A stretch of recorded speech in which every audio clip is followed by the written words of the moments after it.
Hello friends. Did you know that nearly 80% of those who watch my videos aren't subscribed? If you enjoy the content, I'd truly appreciate it if you hit that subscribe button. It helps a lot.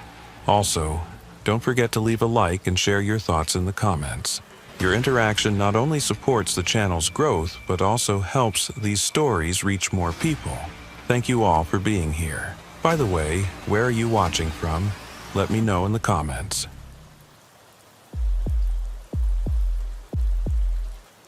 The call came through at 11:47 on a Tuesday night, right when the fog was starting to roll in thick from the basin. I'm Ulysses Thibodeau, been a Louisiana state trooper for 12 years now, working the Atchafalaya Basin corridor where Highway 70 cuts through some of the most unforgiving wetland in North America. Most nights are quiet out here. Just the occasional drunk driver or stranded tourist who took a wrong turn and ended up in gator country. But that night, the night Renard Boudreau went missing, something felt different from the moment I started my shift. The fog wasn't normal fog. It came up fast, thicker than I'd ever seen it, turning my headlights into useless cones of white that barely reached 10 feet ahead of the cruiser. I was eastbound on 70, approaching the Henderson exit, when dispatch came through with a tone that made my hands tighten on the wheel. Unit 7, we have a report of a missing person in the basin. Male, approximately 60 years old, went out in a pirogue this afternoon and never returned. Wife called it in 30 minutes ago. Last known location was near the old Cypress stand off Bayou Benoit. Can you respond? I keyed the mic. Unit 7 responding. What's the missing person's name? Renard Boudreau. Local fisherman. Wife says he knows these waters better than anyone. Been fishing them for 40 years. She's worried because he always calls by sunset, and his phone is going straight to voicemail. I knew the area she was talking about.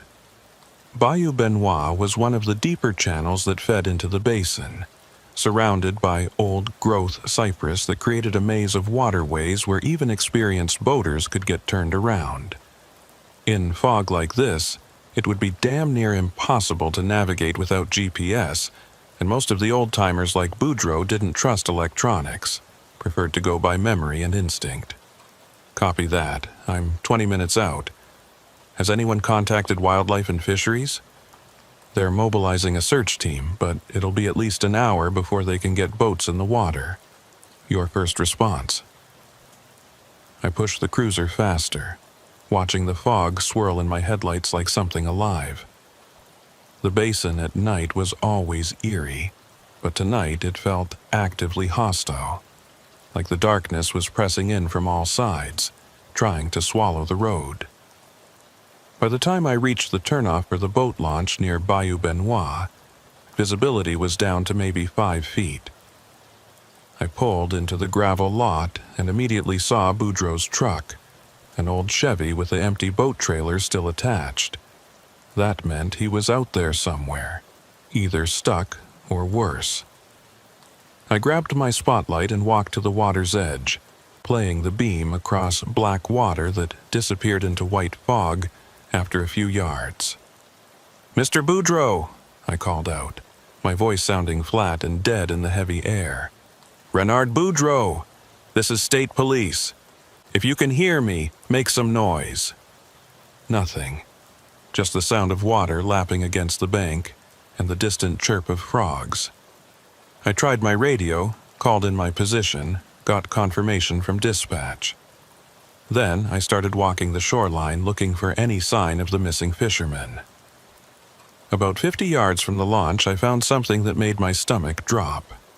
A pirogue, the traditional Cajun canoe, pulled up onto the muddy bank and secured with a rope tied to a cypress knee. The boat was empty except for a tackle box and a plastic shopping bag that had been carefully placed in the center. No fishing rod, no paddle, no sign of Boudreau. I photographed the scene with my phone, then carefully opened the shopping bag. Inside was a wallet, a cell phone in a waterproof case, and a set of car keys. The wallet had Boudreau's license, $40 in cash, and a photo of what I assumed was his wife. The phone was dead, wouldn't power on even when I tried. This was wrong. Fishermen don't leave their wallets and phones in their boats. They don't secure the boat and then disappear into the swamp on foot. And they definitely don't arrange their belongings so carefully, like they're preparing for something. I keyed my radio. Dispatch, Unit 7. I've located Boudreaux's pirogue at the shoreline approximately 50 yards south of the launch. Boat is empty but secured. I found his personal effects inside, including wallet and phone. No sign of the subject. I'm going to need that wildlife and fisheries team expedited. The response came back broken by static. Unit, copy. Team is route, hours. I tried again. Dispatch, you're breaking up. Repeat last transmission. Morse did static, then silence. I checked my radio, made sure it was on the right frequency. Everything looked good, but I wasn't getting anything but white noise. I tried my cell phone. No signal. Not unusual in the basin, but frustrating as hell when you're alone in the fog with a missing person case that was starting to feel less like someone got lost and more like something else entirely. I decided to follow the shoreline, see if Boudreaux had maybe gotten confused and wandered off. I kept my spotlight sweeping back and forth, looking for footprints, broken vegetation, anything that might indicate which direction he'd gone. The fog was so thick now that I could barely see my own feet, and every few steps I had to stop and get my bearings, make sure I wasn't walking in circles. That's when I heard it. My radio crackled to life, loud and sudden in the silence. Unit 7. This is help in the water. Can't see, please. The voice was male, distorted by static but desperate. I grabbed the radio, keyed the mic. This is Unit 7. Identify yourself. What's your location? Static, then the voice again, clearer this time. Unit 7. This is Renard. I'm in the water. Can't see anything. Fog is too thick. Please help me. My heart was hammering. Renard, this is Trooper Thibodeau. What's your location? Can you see any landmarks? I can see the old platform, the drilling platform. It's west of Bayou Benoit. Please hurry. Something's wrong. I knew the platform he was talking about. An abandoned oil rig from the 70s, rusted out and half collapsed, sitting in about 15 feet of water maybe a mile west of where I was standing. If Boudreaux was out there, he was in serious trouble. The water around that platform was dangerous, full of submerged debris and sharp metal. Renard, stay where you are. I'm calling for a boat rescue right now. Can you get to higher ground? Can you climb onto the platform? No response. Just static. I tried my radio again. Tried to reach dispatch. Got nothing. My cell phone still showed no signal. I was completely cut off. I made a decision that probably violated about 6 different protocols. I untied Boudreaux's pirogue, pushed it into the water, and climbed in. There was a paddle secured under the seat. No life jacket, no emergency kit, no way to communicate if something went wrong. But a man was in the water asking for help, and I wasn't going to stand on shore waiting for backup that might not arrive for hours. The fog swallowed me the moment I pushed off from shore. Within seconds, I couldn't see the bank behind me or more than a few feet of water ahead. I paddled west, using my spotlight to try to navigate, looking for the silhouette of the drilling platform. The water was glassy smooth, not a ripple except for the ones my paddle created, and the silence was total. No frogs, no birds, no sound of traffic from the distant highway.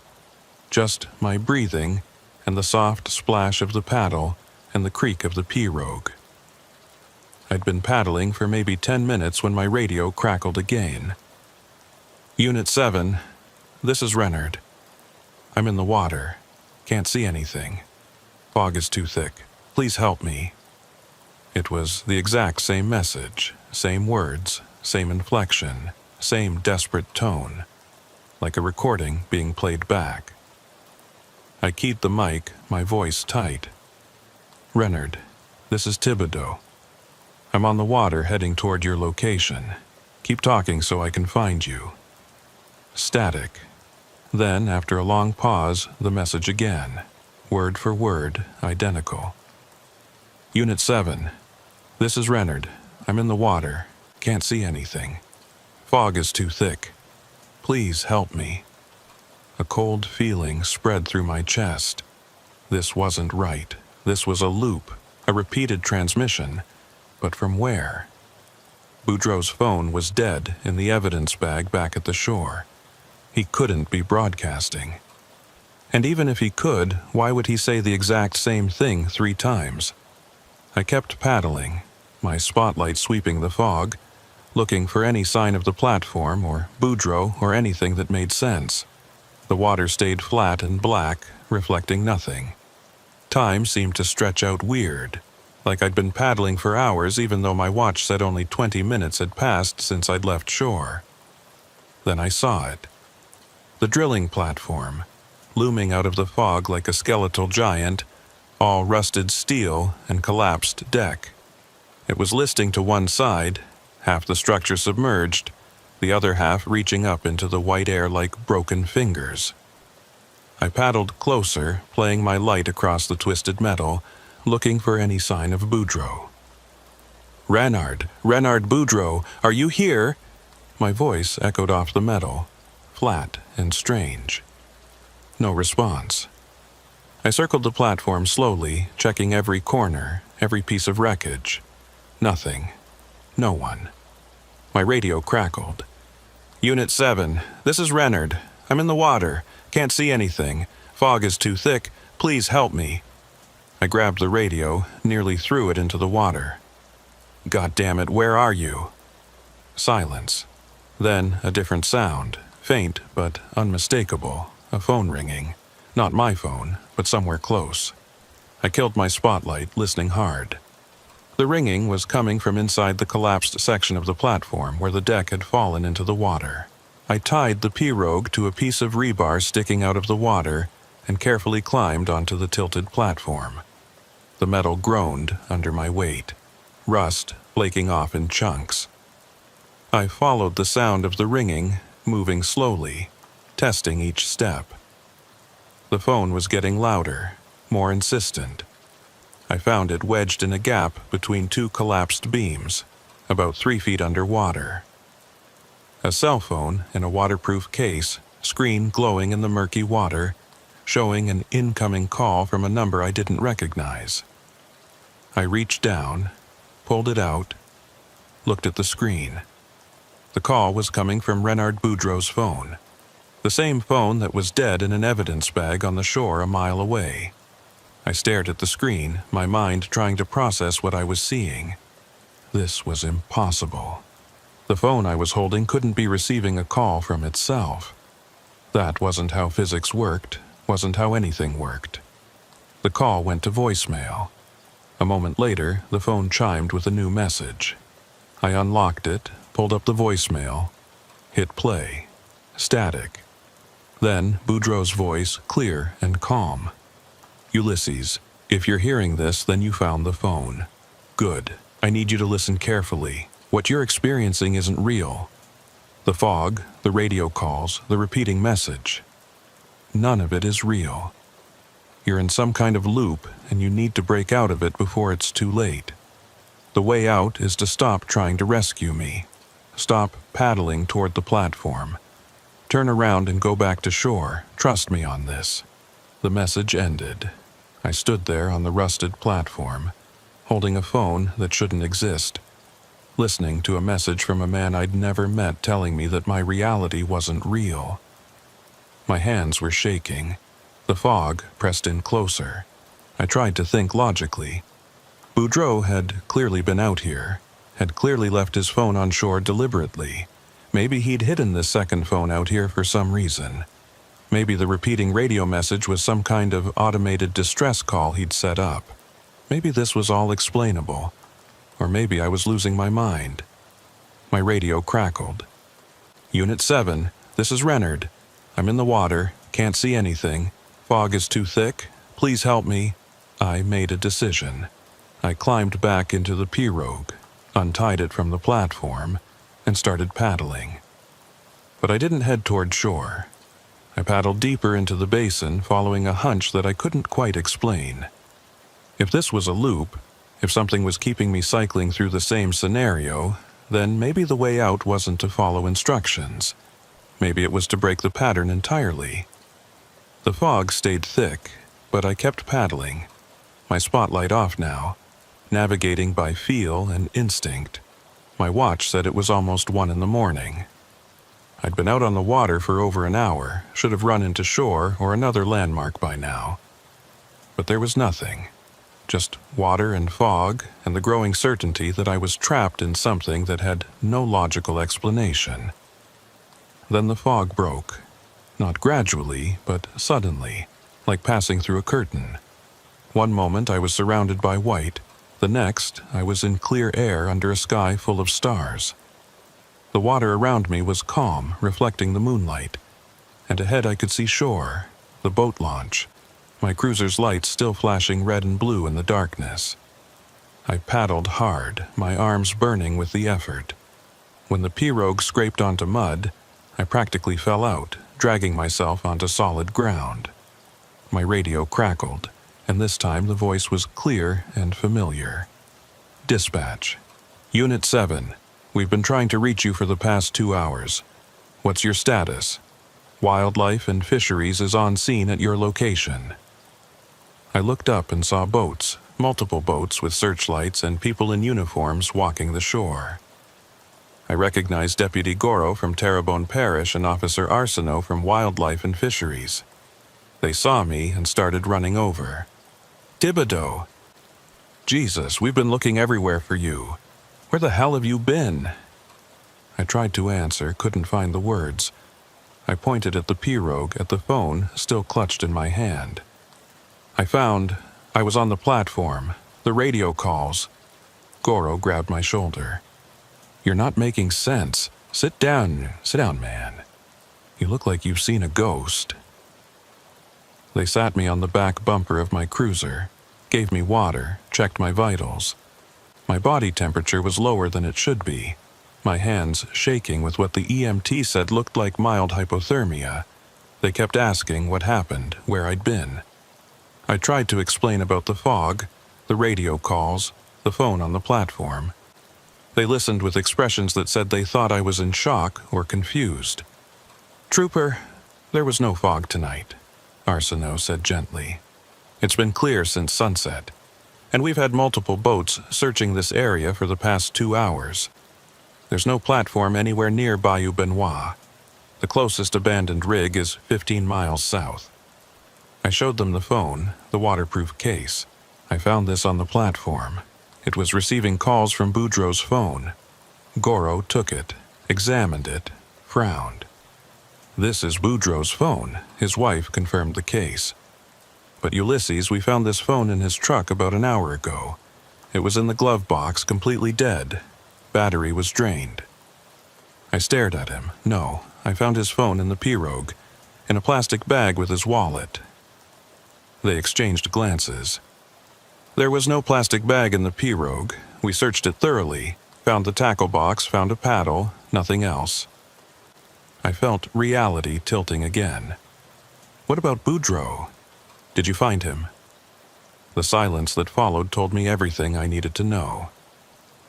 "We found his body about 40 minutes ago," Arsenault said quietly. "He was in the water near the old cypress stand, maybe a quarter mile from here. Looks like he had some kind of medical event, probably a stroke or heart attack. Coroner thinks he's been dead since late afternoon, probably died within an hour of going out." I sat there processing this. Boudreaux had been dead the whole time. Dead before his wife even called it in. Dead before I arrived on scene. Which meant the radio calls couldn't have been him. The message on the phone couldn't have been him. Everything I'd experienced in that fog had been impossible. "I need to see his phone," I said. The one you found in his truck. Goro hesitated, then retrieved an evidence bag from one of the wildlife and fisheries vehicles. Inside was a phone in a waterproof case, identical to the one I'd found. He handed it to me and I powered it on, waited for it to boot up. When it did, I checked the voicemail. There was one message, time-stamped at 11:53 p.m., right around when I would have been paddling toward the platform. I hit play. Static. Then Boudreaux's voice. "Ulysses, if you're hearing this, then you found the phone. Good. I need you to listen carefully. What you're experiencing isn't real. The fog, the radio calls, the repeating message. None of it is real. You're in some kind of loop, and you need to break out of it before it's too late. The way out is to stop trying to rescue me. Stop paddling toward the platform. Turn around and go back to shore. Trust me on this." It was the exact same message, word for word, but this time everyone heard it. Goro's face went pale. Arsenault took a step back. The EMT who'd been checking my vitals crossed herself.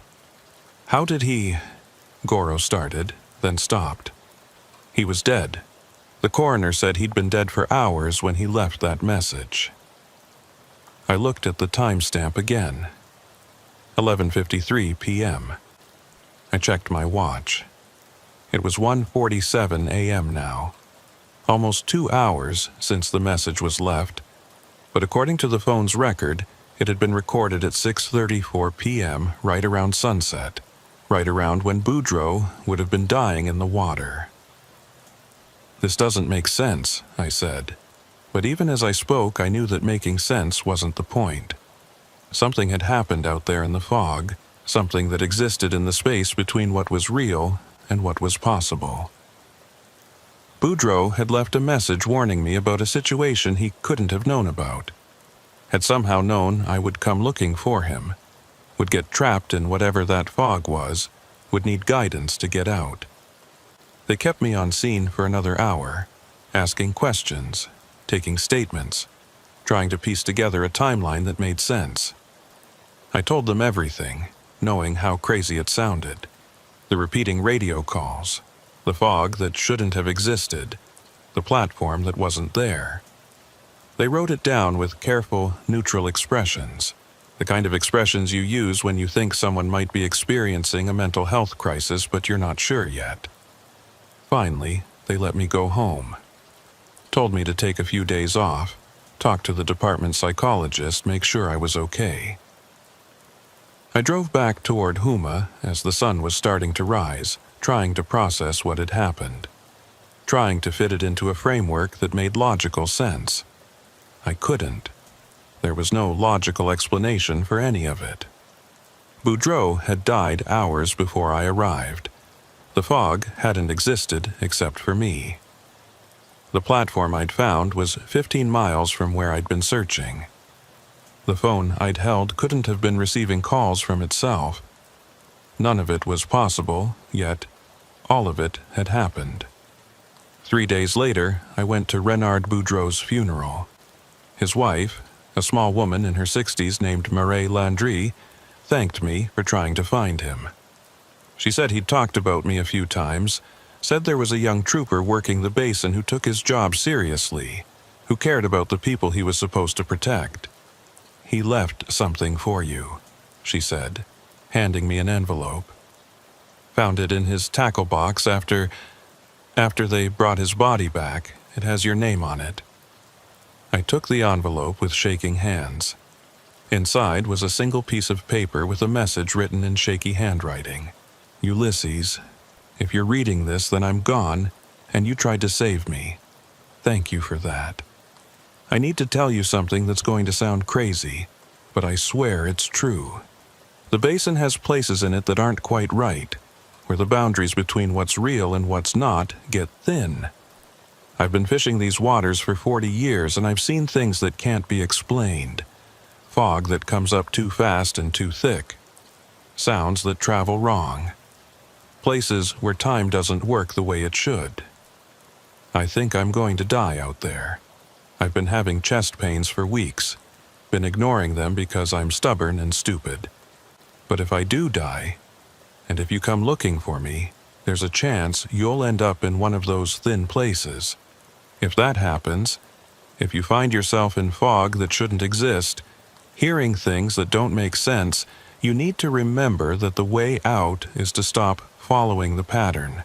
Stop trying to rescue something that's already gone. Turn around and save yourself. I set up the voicemail on my phone as insurance. Recorded it a few weeks ago when the chest pains were getting bad. Figured if I died out there and someone came looking, they might need guidance. I don't know if it'll work, don't know if the message will get through from wherever I end up. But I had to try. Take care of yourself, Ulysses. The basin takes enough from us without us giving it more. Renard Boudreau. I read the letter 3 times, standing in the funeral home parking lot, feeling the morning sun on my face. Boudreau had somehow known that his death would create a trap, a loop that would try to catch whoever came looking for him, had left instructions on how to escape it. Or maybe I was reading too much into it. Maybe the letter was just the rambling of a sick man, and everything I'd experienced had been some kind of stress-induced hallucination. Maybe the phone message was a coincidence, and the fog had been real, and I'd just gotten turned around in the dark. But I didn't believe that. I'd felt it, that wrongness in the air. That sense of being trapped in something that operated by rules I didn't understand. And I'd seen the platform that wasn't there, held the phone that couldn't exist, heard the radio calls that repeated like a broken record. The basin had places that weren't quite right. Boudreau had said so, and I believed him. I went back to work a week later, started running my usual patrol routes on Highway 70. For the first few shifts, every time the fog rolled in, I felt my chest tighten, felt that old fear creeping back. But the fog was always just fog, normal weather patterns. Nothing strange or wrong about it. The radio stayed clear, no mysterious calls, no repeating messages. Life went back to normal. But I never forgot. Never forgot the feel of paddling through impossible fog, hearing a dead man ask for help, following instructions from beyond death to find my way home. Never forgot that there were places in the basin where the rules bent, where the boundary between the living and the dead got thin enough that messages could pass through. 6 months after Boudreau's death, I was working a night shift when I got a call about another missing fisherman. Different name, different location, but the same basic situation. Went out in the afternoon, never came back. Wife was worried. I responded to the call, but this time I brought backup. Made sure Deputy Goro and Officer Arsenault were with me before I went near the water. Made sure we had multiple boats, multiple lights, multiple ways to communicate. Made sure I wouldn't be alone if the fog rolled in. We found the fisherman alive, just stuck on a sandbar with a broken motor. Easy rescue, simple explanation. But as we were loading him into the boat, he looked at me with wide eyes. "Did you see it?" he asked. "The fog that came up out of nowhere?" I felt ice in my veins. "What fog?" "About an hour ago, maybe less, came up so thick I couldn't see my hand in front of my face, and I swear I heard someone on the radio calling for help. Same message over and over. But when I tried to respond, nothing worked. Then the fog just disappeared, like it was never there." I looked at Goro and Arsenault. They hadn't seen any fog, hadn't heard any radio calls. To them, this was just a routine rescue of a man with a mechanical failure. But I knew different. I knew the basin was still reaching out, still trying to trap people in its thin places, still feeding on the desperation of people trying to save those who were already lost. "You did the right thing," I told the fisherman. "You stayed with your boat and waited for help. That's the smart play." He nodded, but his hands were shaking. "That fog, though, it felt wrong. Felt like it wanted something from me." "I know," I said. but you're safe now." We brought him back to shore, reunited him with his wife, filed the standard reports. Another successful rescue, another person saved. But I couldn't shake the feeling that we'd gotten lucky, that the basin had been testing us, seeing if we'd learned the lesson. Don't go looking for the dead. Don't follow the voices in the fog. Don't try to rescue what's already gone. I think about Renard Boudreau sometimes, especially on those nights when the fog rolls in thick from the basin and the radio crackles with static that might be weather interference, or might be something else. I think about his letter, his warning, his final gift of knowledge passed from a dead man to the living. The basin has places that aren't quite right, where the boundaries between what's real and what's not get thin. I know that now. I've been to one of those places, felt the wrongness of it, escaped by following instructions left by someone who'd seen those places before and knew how they worked. And I know that there are more of those places out there, waiting in the fog and the darkness, waiting for the next person who comes looking for someone who's already gone, who pushes into the thin places trying to save the unsavable. I patrol Highway 70 every night, watching the water, watching the fog, watching for signs of people in trouble. And when I find them, I help them. But I've learned to recognize the difference between someone who needs saving and someone who's already past saving. I've learned to hear the difference between a real distress call and a recorded message playing on a loop. I've learned to see the difference between normal fog and the kind that comes up too fast, too thick, too wrong. I've learned that sometimes the kindest thing you can do for the dead is let them stay dead. That not every voice calling for help can be answered. That the basin takes what it wants, and fighting it just means it'll try to take you too. Renard Boudreau knew that. He died knowing it, and he used his last moments of awareness to leave a warning for whoever came after him. To leave a breadcrumb trail out of the maze for someone like me who was too stubborn or too stupid to recognize a trap when I walked into it. I carry his letter in my patrol car, folded up in my visor where I can see it every time I look up. A reminder that there are rules in the basin. Rules that don't make sense to outsiders but are absolute nonetheless. Rules like don't follow the fog, don't trust the repeating message, don't paddle toward the platform that shouldn't exist. Rules like save yourself before trying to save others. I've followed those rules for 6 months now, and I've gone home every night. Haven't gotten lost in the fog, haven't heard any more impossible radio calls, haven't found any more phones that can't exist. Maybe that means I've learned the lesson. Maybe it means the basin has moved on to someone else. Someone who doesn't know the rules yet. Someone who'll have to learn them the hard way. Or maybe it's just waiting. Waiting for the next time I let my guard down. The next time I hear a voice calling for help.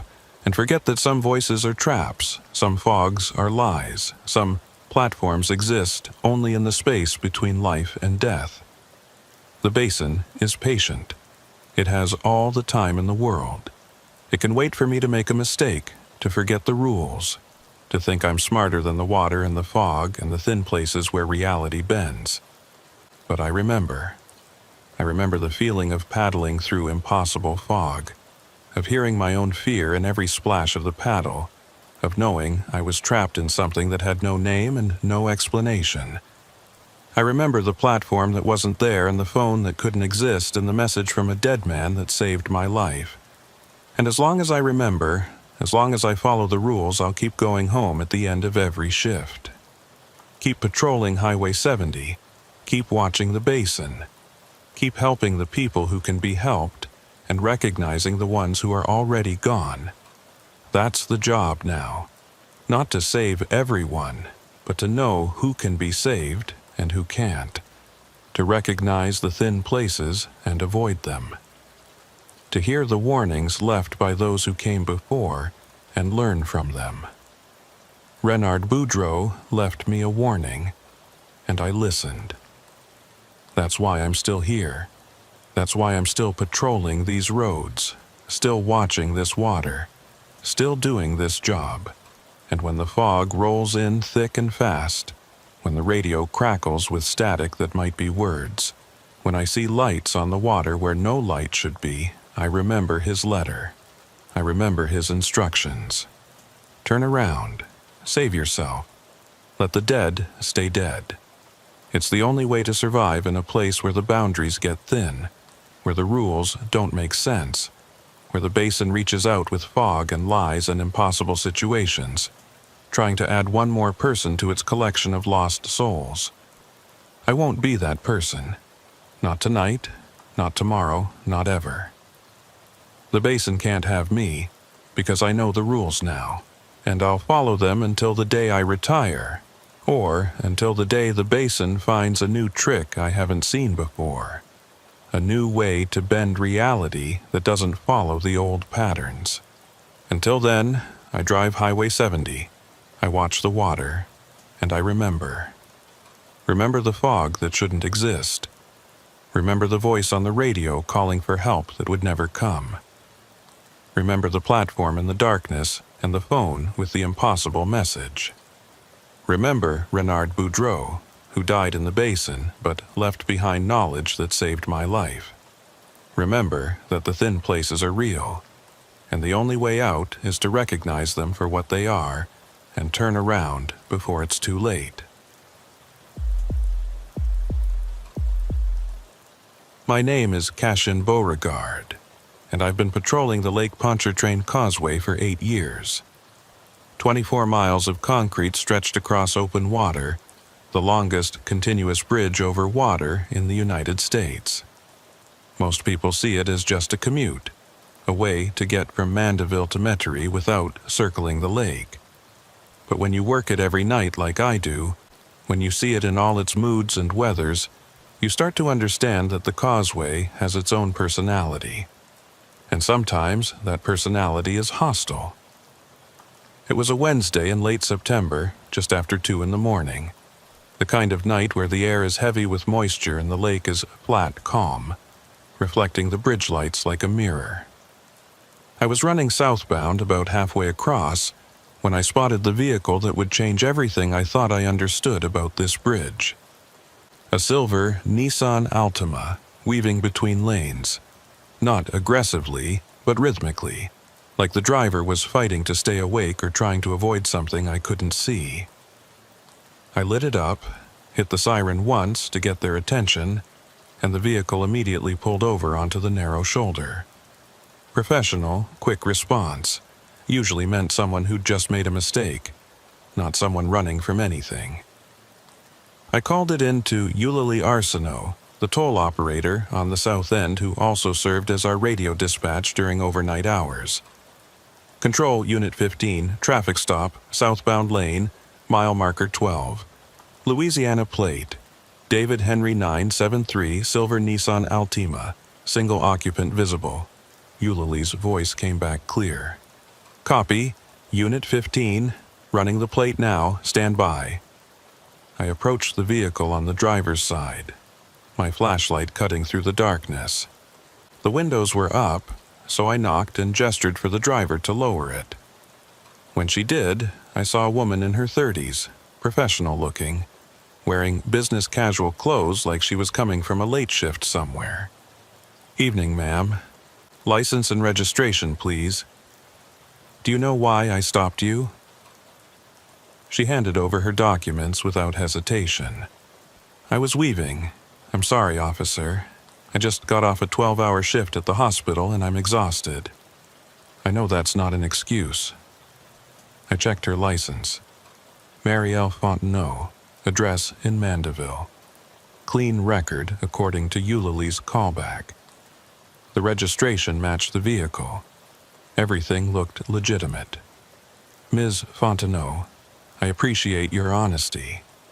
Where are you coming from tonight? East Jefferson Medical Center. I'm an ER nurse. We had a rough night, multiple trauma cases. I should have called someone to pick me up, but I thought I could make it home. I looked at her eyes. They were red-rimmed with fatigue, but not glassy, not impaired, just bone-tired in the way that healthcare workers get after a long shift. I made a decision. I'm going to follow you to the north end. Make sure you get off the bridge safely. After that, you're going to pull over at the toll plaza and call someone to come get you. I don't want you driving in this condition. Understand? Relief washed over her face. Yes, sir, thank you. I walked back to my patrol car, was about to pull out behind her when I noticed something that made me pause. In my rearview mirror, I could see her vehicle. She was still sitting there, hadn't pulled back onto the roadway yet. But in the reflection, I could see 3 lights. Her 2 taillights and a 3rd light, positioned perfectly between them, at the same height, the same intensity. I blinked, looked again. The 3rd light was gone. Just her regular taillights, nothing else. I keyed my radio. Control, Unit 15. Quick question. You got eyes on any maintenance vehicles or motorcycles in my vicinity? Negative, Unit 15. Causeway is clear except for you and your traffic stop. Why? No reason. Must have been a reflection. I'm escorting the vehicle to the north end. We pulled out, the Nissan ahead of me, and I kept my distance, watching to make sure she stayed steady. She did, holding her lane perfectly, speed exactly at 55. A model driver, despite her exhaustion. That's when I saw it again. The 3rd light, positioned between her taillights, glowing steady and red, exactly like a taillight, but in a place where no taillight should be. I accelerated slightly, closing the distance, trying to get a better look. The 3rd light stayed constant. Not a reflection, not a trick of the eye. An actual light source producing actual illumination. But when I pulled up closer, when I was maybe 20 feet behind the Nissan, the light wasn't there. I could see her rear bumper clearly. 2 taillights, 2 reflectors, the license plate, nothing else. I fell back to my original distance. The 3rd light reappeared. I tried my radio. Control, you monitoring any strange electrical activity tonight? Maybe interference with emergency lighting systems? Eulalie sounded confused. No, nothing on our diagnostic boards. Everything's reading normal. You having equipment problems? Maybe. I'll check it when I get to the plaza. We were approaching mile marker 10 when the wind picked up. Nothing dramatic. Just a steady push from the east that made the patrol car shimmy slightly. The Nissan ahead of me stayed steady, but something felt wrong. The air pressure in my ears changed, like we'd suddenly climbed an elevation even though the bridge was perfectly flat. That's when I noticed the interior of the Nissan. Through the rear window, I could see the driver's headrest, the silhouette of Miss Fontenot's head and shoulders. But there was something else. On the back passenger seat, a darker shadow, like someone was sitting there. Sitting perfectly still, not moving as the vehicle moved. I accelerated again, pulling up close enough that my headlights flooded the Nissan's interior. The back seat was empty. No passenger, no cargo, nothing but the standard cloth seating. I fell back. In my rearview mirror, I could see the shadow again. Someone sitting in the back seat, motionless. My scalp prickled. I keyed the radio. Control, I need you to contact Miss Fontenot on her cell phone. Ask her if she has any passengers in her vehicle. Unit 15, you're looking right at the vehicle. Can't you see if there are passengers? Just do it, please. I need verbal confirmation. A pause. Then, Eulalie came back. She says no, she's alone. Says she's been alone since she left the hospital. Is there a problem? I looked at the Nissan. At the empty back seat that wasn't empty in my mirror. At the 3rd light that appeared and disappeared depending on distance. At the shadow that sat perfectly still while the vehicle moved. No problem, just checking. We're coming up on mile marker 8, should be at the plaza in about 10 minutes. But I knew there was a problem. Something was wrong with this situation in a way I couldn't articulate. The vehicle ahead of me wasn't obeying normal rules. It was showing me things that didn't exist, hiding things that should be visible. And Ms. Fontenot, exhausted from her shift, had no idea. We crossed mile marker 6. The wind was stronger now, buffeting the patrol car hard enough that I had to fight to keep it centered in the lane. The Nissan ahead was rock steady, not wavering at all despite the crosswind. That was wrong. The Altima was a lighter vehicle than my Crown Vic. It should have been getting pushed around more, not less. I checked my mirror again. The shadow in the back seat had moved. It was leaning forward now, like someone leaning up to speak to the driver. I could see the outline of a head, shoulders, arms extending forward toward Miss Fontenot's seat. I hit my lights and siren, pulled up alongside the Nissan. Miss Fontenot looked over at me, startled. I gestured for her to look in her back seat. She glanced in her rearview mirror, then turned around to look directly. Her face showed confusion. Then she looked back at me and shrugged. Nothing there. But in my mirror, I could see it clearly. The shadow figure had its arms extended, hands reaching toward her head. Not touching, but close. Close enough that I could see the distance between the shadow's fingers and her hair. Maybe 2 inches, maybe less. I fell back behind her, my mind racing. Whatever this was, it was real enough to show up in reflections, but not real enough to be seen directly. Or maybe it was the other way around. Maybe it was so real that it couldn't be seen directly, could only be perceived through mirrors, through indirect observation. My radio crackled. Unit 15, this is Oswin Fontenot in highway maintenance. I'm monitoring your traffic from the North Tower. We're showing some unusual readings on the bridge sensors in your area. Vibration patterns that don't match normal traffic loads. You experiencing anything unusual out there? Oswin worked the night shift in the Causeway's Technical Operations Center, monitoring the bridge's structural health in real time. If he was seeing anomalies, that meant something physical was happening, not just visual tricks. Define unusual, I said. The sensors are picking up weight distribution that doesn't match the vehicles we have on camera. Like there's extra mass that isn't showing up on visual. It's concentrated around your position. I felt cold spread through my chest. Oswin, I need you to check your traffic cameras. The silver Nissan in front of me. What do you see in the back seat? A long pause. Hold on, zooming in. Back seat appears. Unit 15, can you confirm you have only one vehicle in front of you? Affirmative. Single vehicle. Silver Nissan Altima. That's not what I'm seeing. On camera, there are 2 vehicles. The Nissan and what looks like an older sedan, maybe a 90s model, running dark right behind it. No lights, no plates visible. It's drafting the Nissan so close they look like they're connected. My mouth went dry. Oswin, there's no other vehicle here. It's just the Nissan and my patrol car. I know what I'm seeing, Beauregard. 2 vehicles. And the second one, it's not reflecting light right.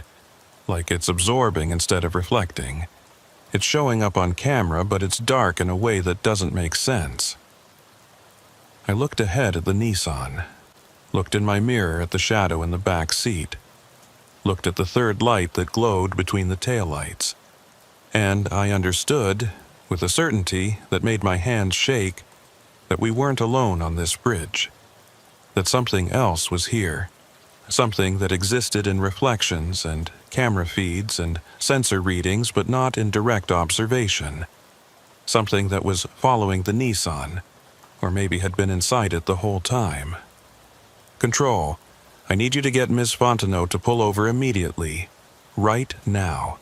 I don't care about protocols. Get her stopped. Eulalie's voice came back tight with concern. Unit 15, what's the situation? Just do it. Now. I heard Eulalie on her cell phone, talking to Ms. Fontenot, telling her that there was an urgent situation and she needed to pull over immediately. Ahead of me, The Nissan's turn signal came on, and the vehicle began to slow, moving toward the shoulder. That's when it happened. The third light flared bright, so bright it hurt to look at. The shadow in the back seat lunged forward, its arms extending toward Ms. Fontenot's head, and on the passenger side window I saw breath condensation appear, not from inside the vehicle, but on the outside, like someone was breathing on the glass from out in the wind. The condensation formed a pattern, not random. Words, written in reverse so they'd be readable from inside the vehicle. Don't stop. I hit my siren, accelerated, pulled up alongside the Nissan. Ms. Fontenot's face was pale, her eyes wide, staring at the passenger window where the words were written in moisture that shouldn't exist. She was screaming. I could see her mouth open, but I couldn't hear her over the wind and my siren. I gestured frantically. Keep driving. Don't stop. Go, go, go. She understood. The Nissan accelerated, pulling away from the shoulder, getting back up to speed. The moment she did, the condensation disappeared. The shadow in the back seat retreated, settling back into its motionless position. The third light dimmed back to normal intensity. I keyed my radio. Oswin, status on that second vehicle? It's still there, still drafting the Nissan, but the distance increased when she accelerated, like it can't quite keep up when she goes faster. An idea formed, a terrible idea, but the only one I had. Oswin, what's the maximum safe speed on the causeway right now, given wind conditions and traffic? For a standard passenger vehicle, maybe 70, 75. Any faster, and you're risking control issues. Why? I'm going to get Ms. Fontenot to speed up. I need to know if that second vehicle will fall back. Beauregard, I don't think. Just watch the cameras and tell me what happens. I pulled up alongside the Nissan again, got Ms. Fontenot's attention, and made a gesture that I hoped she'd understand. Accelerate. Go faster. She looked terrified, but nodded. Her vehicle began to pick up speed. 60, 65, 70. I matched her speed, watching my mirror. The shadow in the back seat was moving now, agitated, its arms reaching and retreating, reaching and retreating. The third light was flickering, no longer steady. Oswin, talk to me. The second vehicle is falling back. It's losing distance. Whatever it is, it can't keep pace above 70. How much farther to the plaza? 4 miles, maybe 4 minutes at this speed. I stayed alongside the Nissan, watching Miss Fontenot fight to keep control as the wind pushed harder at 75 miles per hour. Watching the shadow in the back seat grow fainter, less distinct. Watching the third light dim and flicker and start to fade. We hit mile marker 2 at 78 miles per hour. The shadow was almost gone now, just a suggestion of darkness that might have been imagination. The third light was barely visible, a faint glow that could have been headlight reflection. Oswin, second vehicle status. It's gone. I mean, it's not showing on camera anymore. Either it fell too far back or it just stopped existing. I don't know how else to describe it. We crossed mile marker 1. The toll plaza was visible ahead, lights bright and welcoming after the darkness of the bridge. Miss Fontenot began to slow, her speed dropping as we approached the safety of solid ground. I checked my mirror one last time. The back seat was empty. Just cloth upholstery and shadows that were normal shadows, not sentient darkness. The third light was gone. The breath condensation had never reappeared.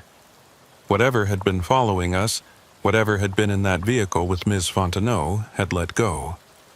We pulled into the toll plaza together. Ms. Fontenot stopped in the emergency lane, got out of her vehicle on shaking legs, and immediately collapsed onto the concrete. I radioed for EMS, then went to check on her. She was sobbing, hyperventilating, her hands covering her face. There was something in my car, There was something in my car and I couldn't see it, but I felt it. I felt hands on my head, on my hair, and I looked, and there was nothing there, but I felt it. I knelt beside her. I know. I saw it. Not directly, but in reflections. You're safe now. It's gone. She looked up at me with eyes that had seen something that broke her understanding of reality. What was it? I don't know. But it's not the first strange thing that's happened on this bridge, and it probably won't be the last. EMS arrived, checked her vitals, found her physically unharmed but in shock. They wanted to transport her to the hospital, but she refused. Said she'd just come from there, wasn't going back. Just wanted to go home and forget this night ever happened. I gave my statement to Eulalie, to Oswin, to the shift supervisor who came out to the plaza to find out what the hell had happened.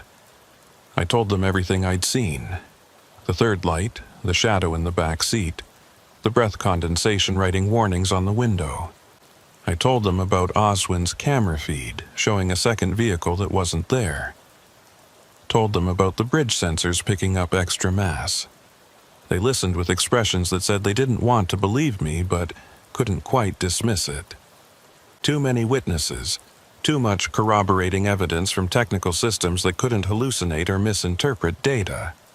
The shift supervisor, a man named Delacroix, who'd been working the causeway since before I was born, pulled me aside after everyone else had left. "This isn't the first report like this," he said quietly.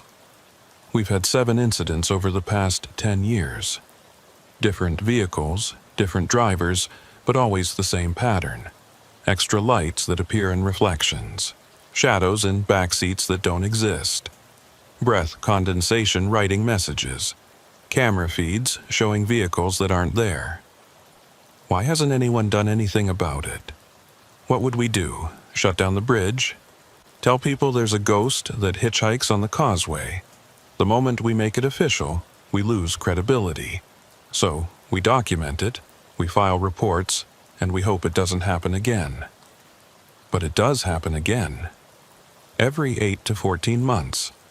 Someone driving alone at night crosses the bridge and picks up a passenger they can't see.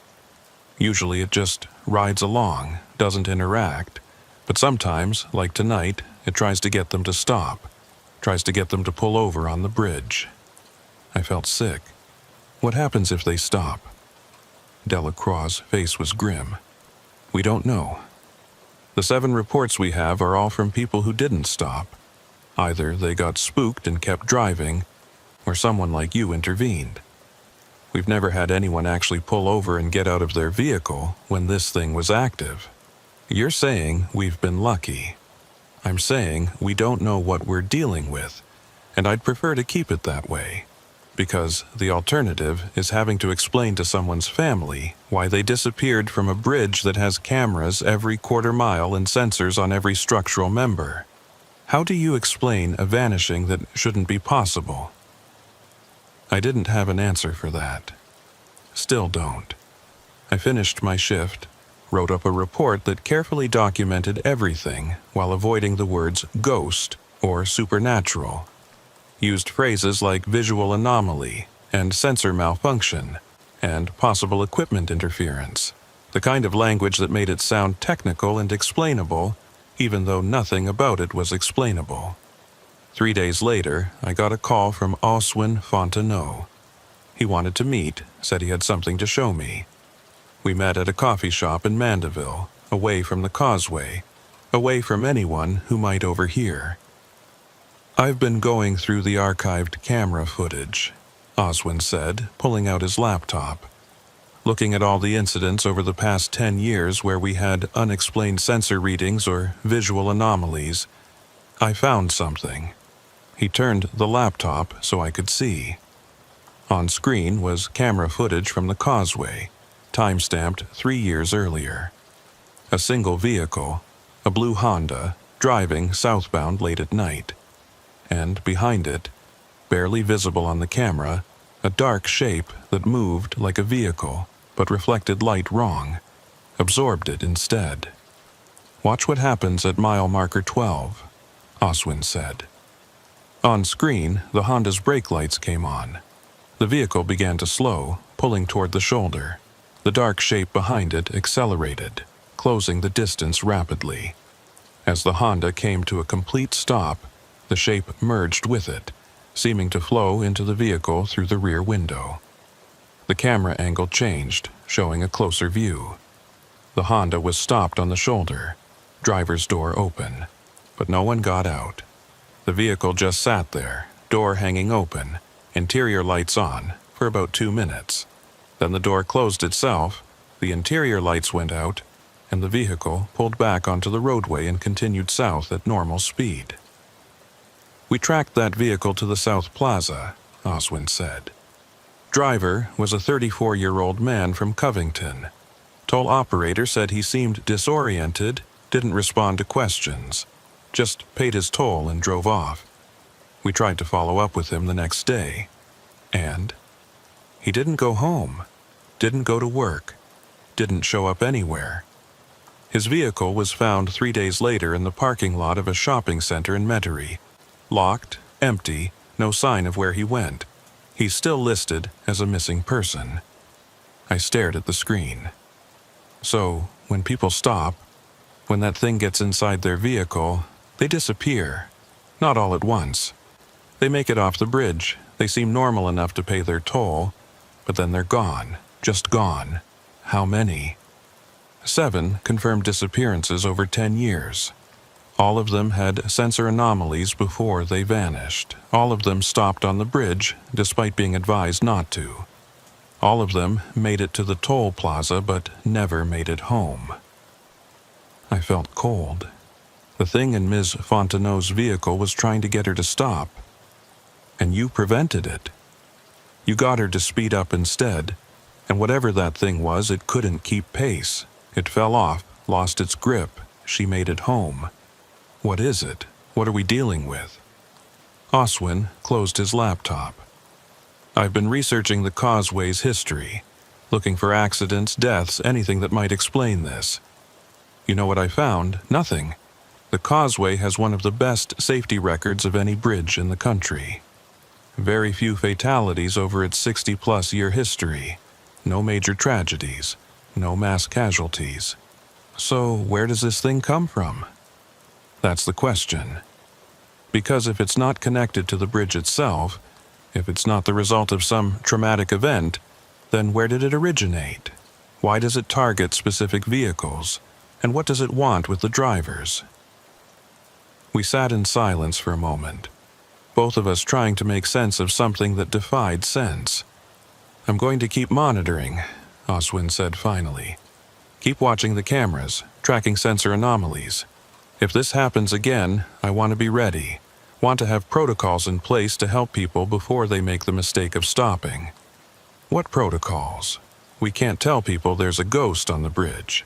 "No, but we can tell them that stopping on the causeway is dangerous for mechanical reasons, for traffic reasons, for safety reasons. We can emphasize that if they're experiencing fatigue or distress, they need to push through to the plaza. We can make sure every officer knows to intervene if they see a vehicle starting to pull over between markers 10 and 15. That's where it seems most active. That's where every incident has occurred. Mile markers 10 through 15, southbound lane, between midnight and 4 a.m.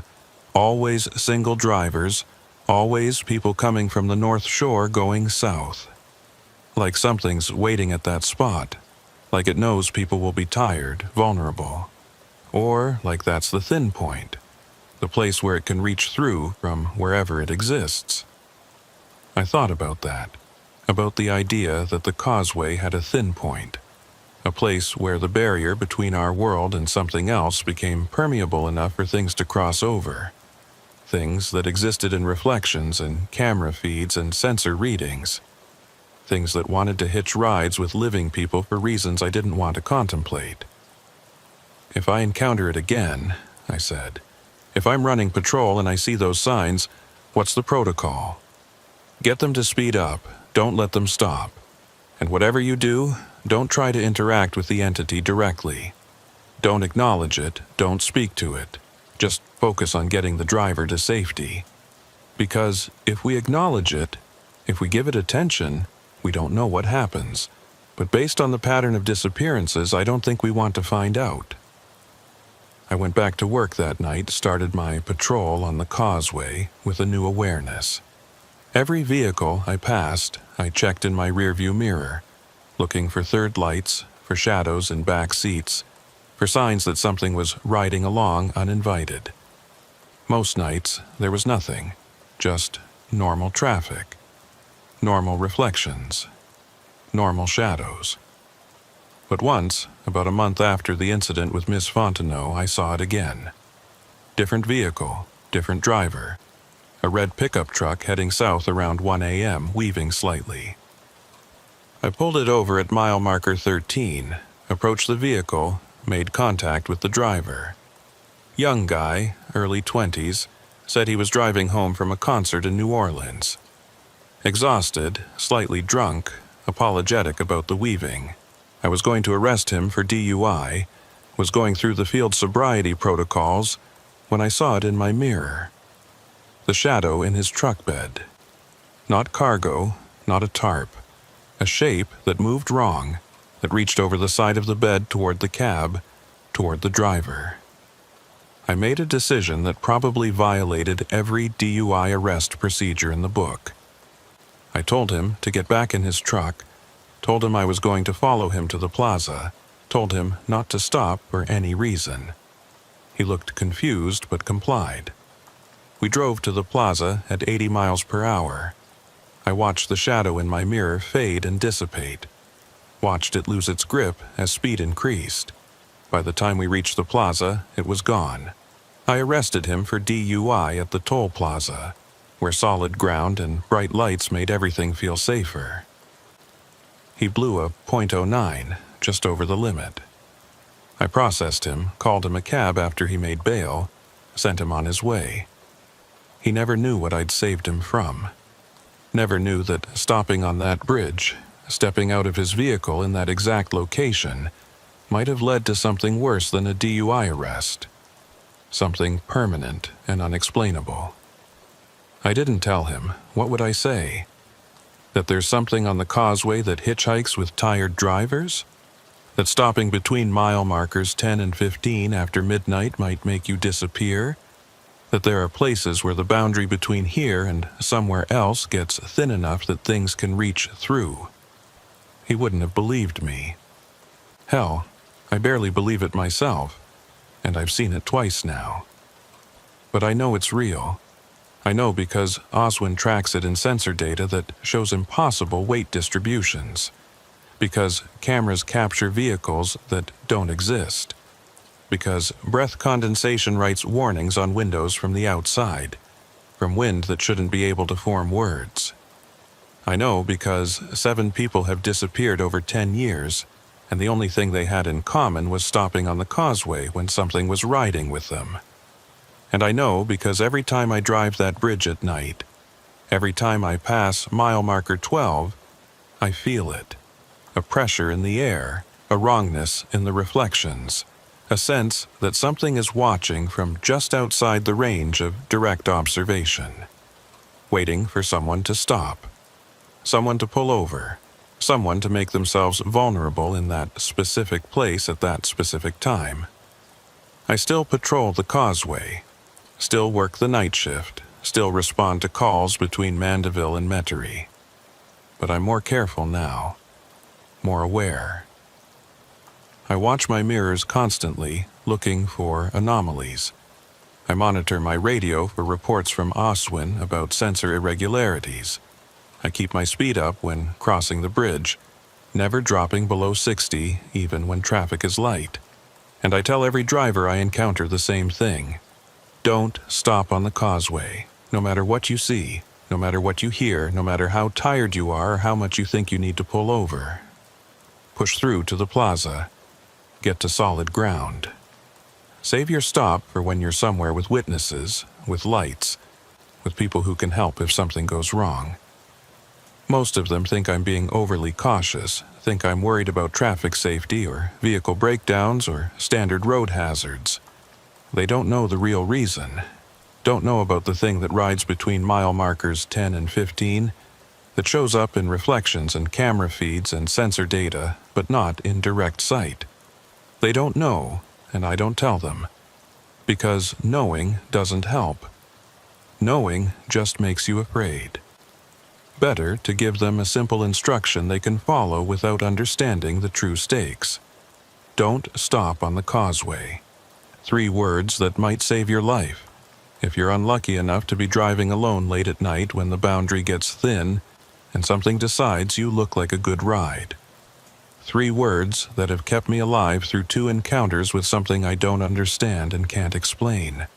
3 words that I'll keep repeating to every driver I encounter, every shift I work, every night I patrol those 24 miles of concrete stretched across dark water. Don't stop on the causeway. Because if you do, if you pull over between markers 10 and 15 after midnight, if you step out of your vehicle when something invisible is waiting, you might not make it home. You might join the 7 others who drove onto the bridge and never arrived at their destinations, who seemed normal enough to pay their tolls but then vanished into nothing, leaving behind locked vehicles and confused families and police reports that led nowhere. The causeway takes what it wants, not through accidents or mechanical failures or any normal hazard. It takes through something else, something that exists in the spaces between seeing and being seen, something that waits in reflections for tired drivers who make the fatal mistake of stopping. I've seen it twice. Stopped it twice. Helped 2 people reach safety who might otherwise have disappeared. But I know I can't stop them all. Know that somewhere on some night shift when I'm patrolling a different section or responding to a different call, someone else will see those signs. The 3rd light, the shadow in the back seat, the breath condensation writing warnings. And they'll have to make the same choice. Trust what they're seeing in their mirrors, or trust what they're seeing directly. Trust their instincts that something is wrong, or trust the evidence of their eyes that shows nothing unusual. Speed up or slow down. Keep driving or pull over. Live or disappear. I can't protect everyone. Can't be everywhere on the bridge at once. Can't prevent every tired driver from making the wrong decision when something invisible starts whispering in their ear, telling them to stop, telling them to pull over, telling them it's safe.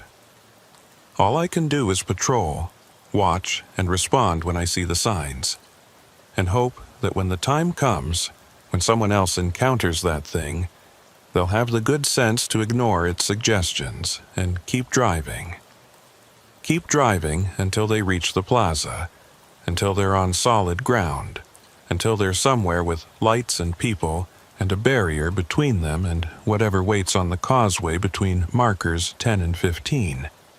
That's the job now, not just enforcing traffic laws or responding to accidents, but watching for signs of something that shouldn't exist, something that uses the bridge as a hunting ground, something that feeds on isolation and fatigue and the vulnerability of people driving alone through darkness. I don't know what it is. Don't know where it comes from or what it wants or why it targets specific locations and times. All I know is that it's real, that it's dangerous, and that the only defense is speed and awareness and the absolute refusal to stop when it wants you to. Don't stop on the causeway.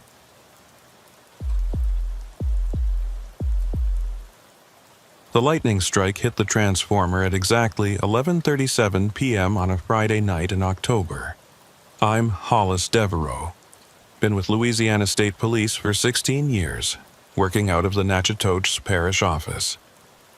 The strike took out power to a 20-mile stretch of Highway 6, plunging everything from Clarence to Powhatan into total darkness. No streetlights, no traffic signals, no building lights.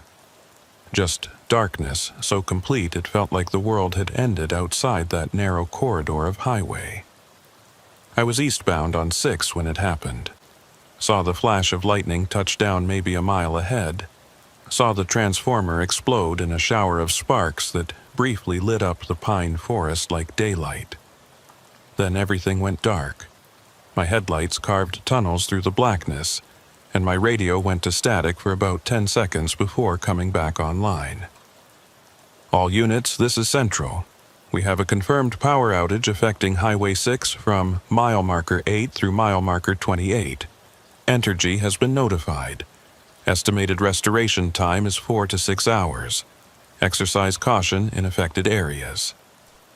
I acknowledged the transmission and slowed down, watching for vehicles that might not be expecting total darkness.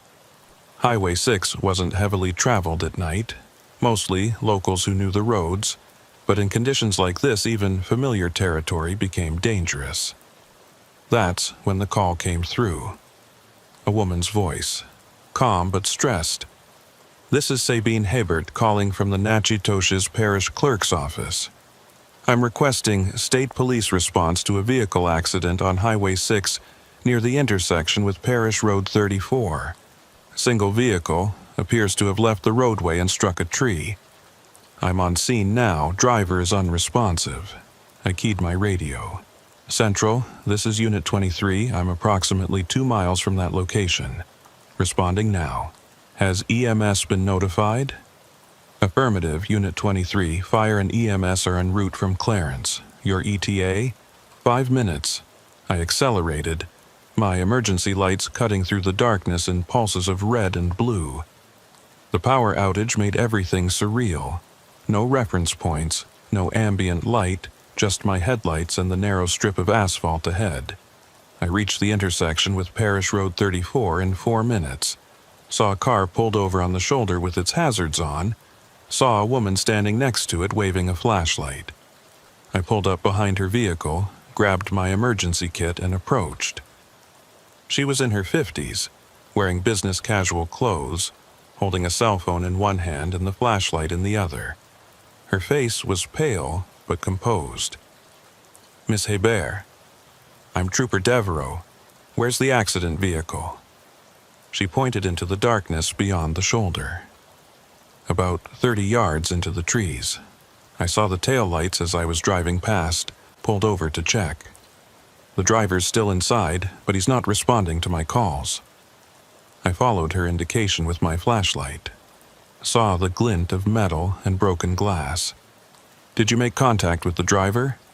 I called out, but got no response. I didn't want to approach alone in the dark. Wasn't sure if it was safe. "You did the right thing. Stay here by your vehicle. I'm going to check on the driver." I made my way through the underbrush, my boots crunching on pine needles and broken branches. The accident vehicle was a Ford pickup, relatively new, with front-end damage consistent with hitting a tree at moderate speed. The driver's side airbag had deployed.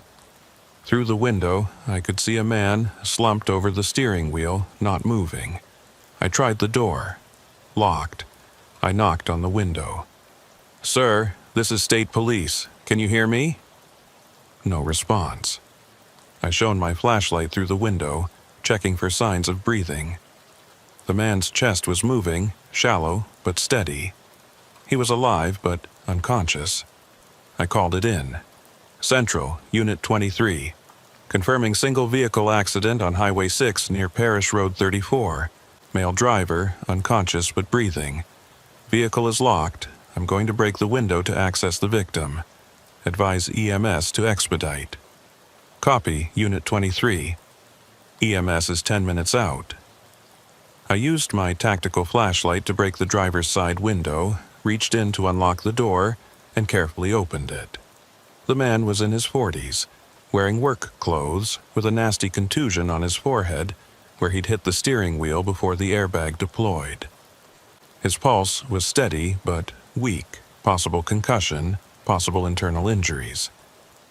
I stabilized his head and neck as best I could, checked for obvious bleeding, found nothing critical.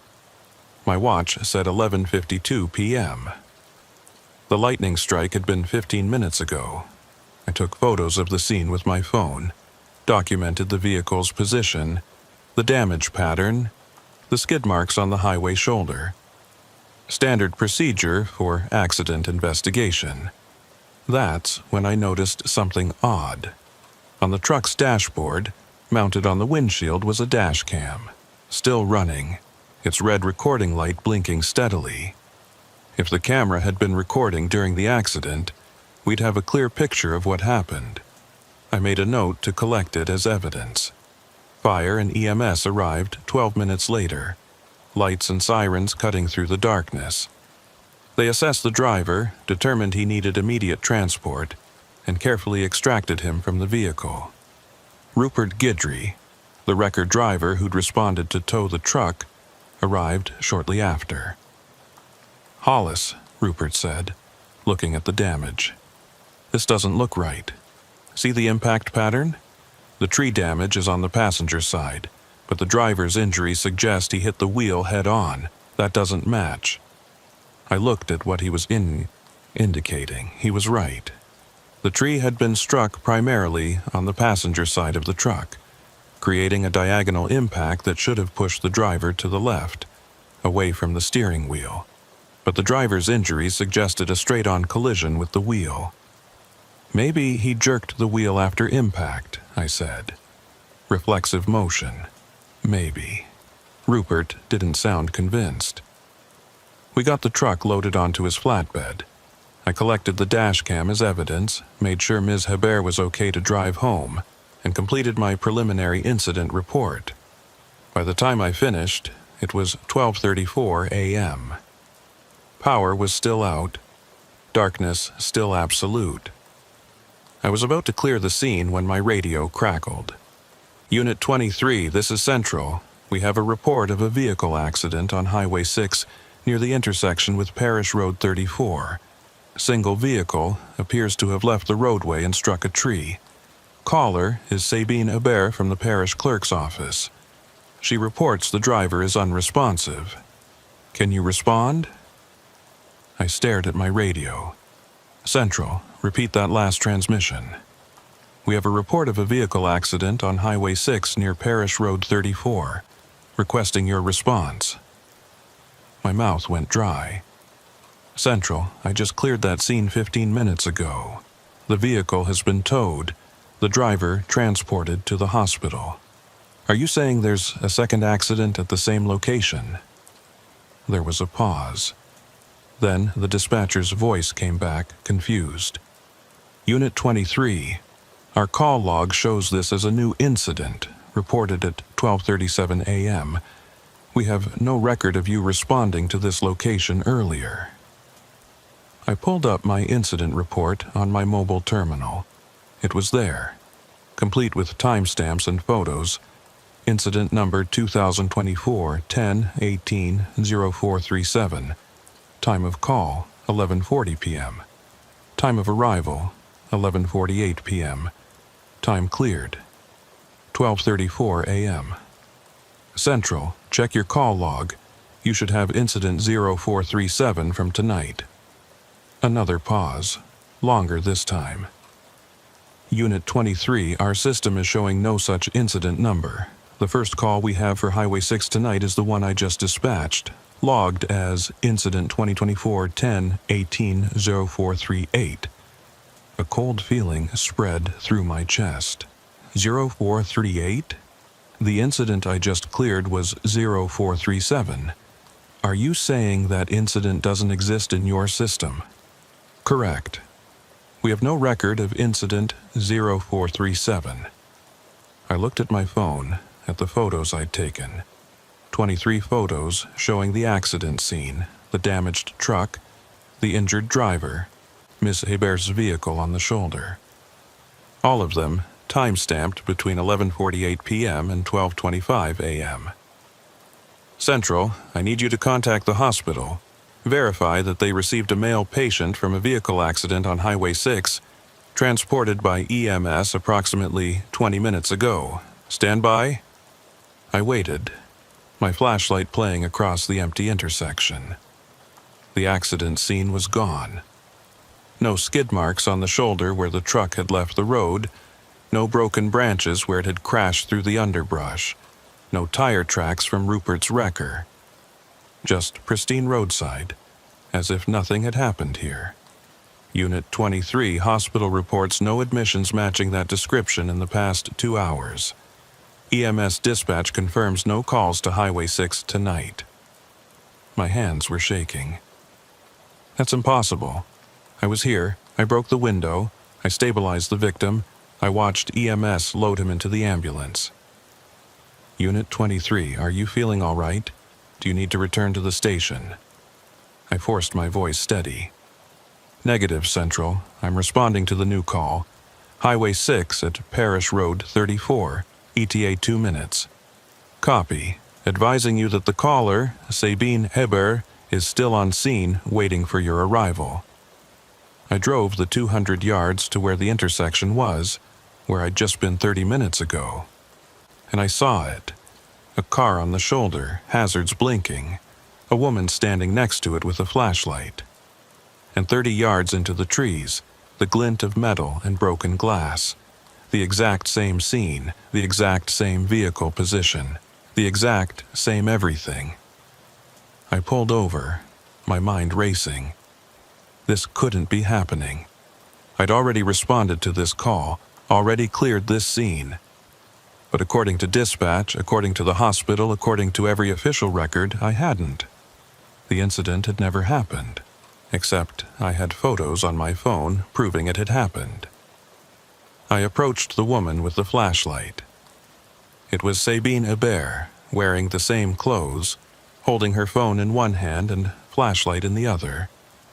Her face showed the same expression of concerned composure. Ms. Hebert, I'm Trooper Devereaux. Oh, thank God. I called about 10 minutes ago. There's a truck in the trees, driver isn't responding. I felt reality tilting. Miss Hebert, what time did you discover the accident? Maybe 12:30. I was driving home from the office, saw the taillights, pulled over to check. What time did you call it in? She checked her phone. 12:37. Exactly the time that Central said they'd received the call. Exactly 45 minutes after the first call that apparently never happened. Ms. Hebert, can I see your call log? She showed me her phone. One outgoing call to 911 at 12:37 a.m. No other calls to emergency services. Have you been here before tonight, at this intersection? She looked confused. What do you mean? I drive this way every day, going to and from work. But I haven't stopped here until now. I walked to the accident scene, my flashlight playing across the Ford pickup that was exactly where it had been before, with exactly the same damage pattern. I approached the driver's window, shone my light inside. The same man, 40s, work clothes, unconscious with a contusion on his forehead. His chest moving with the same shallow breaths. On the dashboard, the dash cam was recording, its red light blinking steadily. I broke the window with my flashlight, creating the same spiderweb pattern of cracks I'd created 45 minutes ago. Reached in, unlocked the door, opened it. Checked the man's pulse, steady but weak. My watch said 12:43 a.m. I called it in. Central, Unit 23. Confirming single vehicle accident on Highway 6 near Parish Road 34. Male driver, unconscious but breathing. Vehicle is locked. I've broken the window to access, requesting EMS. Copy, Unit 23. EMS is en route. Estimated arrival, 10 minutes. I documented the scene with my phone, taking the same photos I'd taken before. Same angles, same lighting, same everything. When I checked the timestamp, my previous photos were still there, filed 45 minutes earlier. Fire and EMS arrived at 12:53 a.m. The same personnel, the same equipment, performing the same assessment and extraction. Rupert Guidry arrived with his wrecker at 1:04 a.m., made the same observation about the impact pattern not matching the driver's injuries.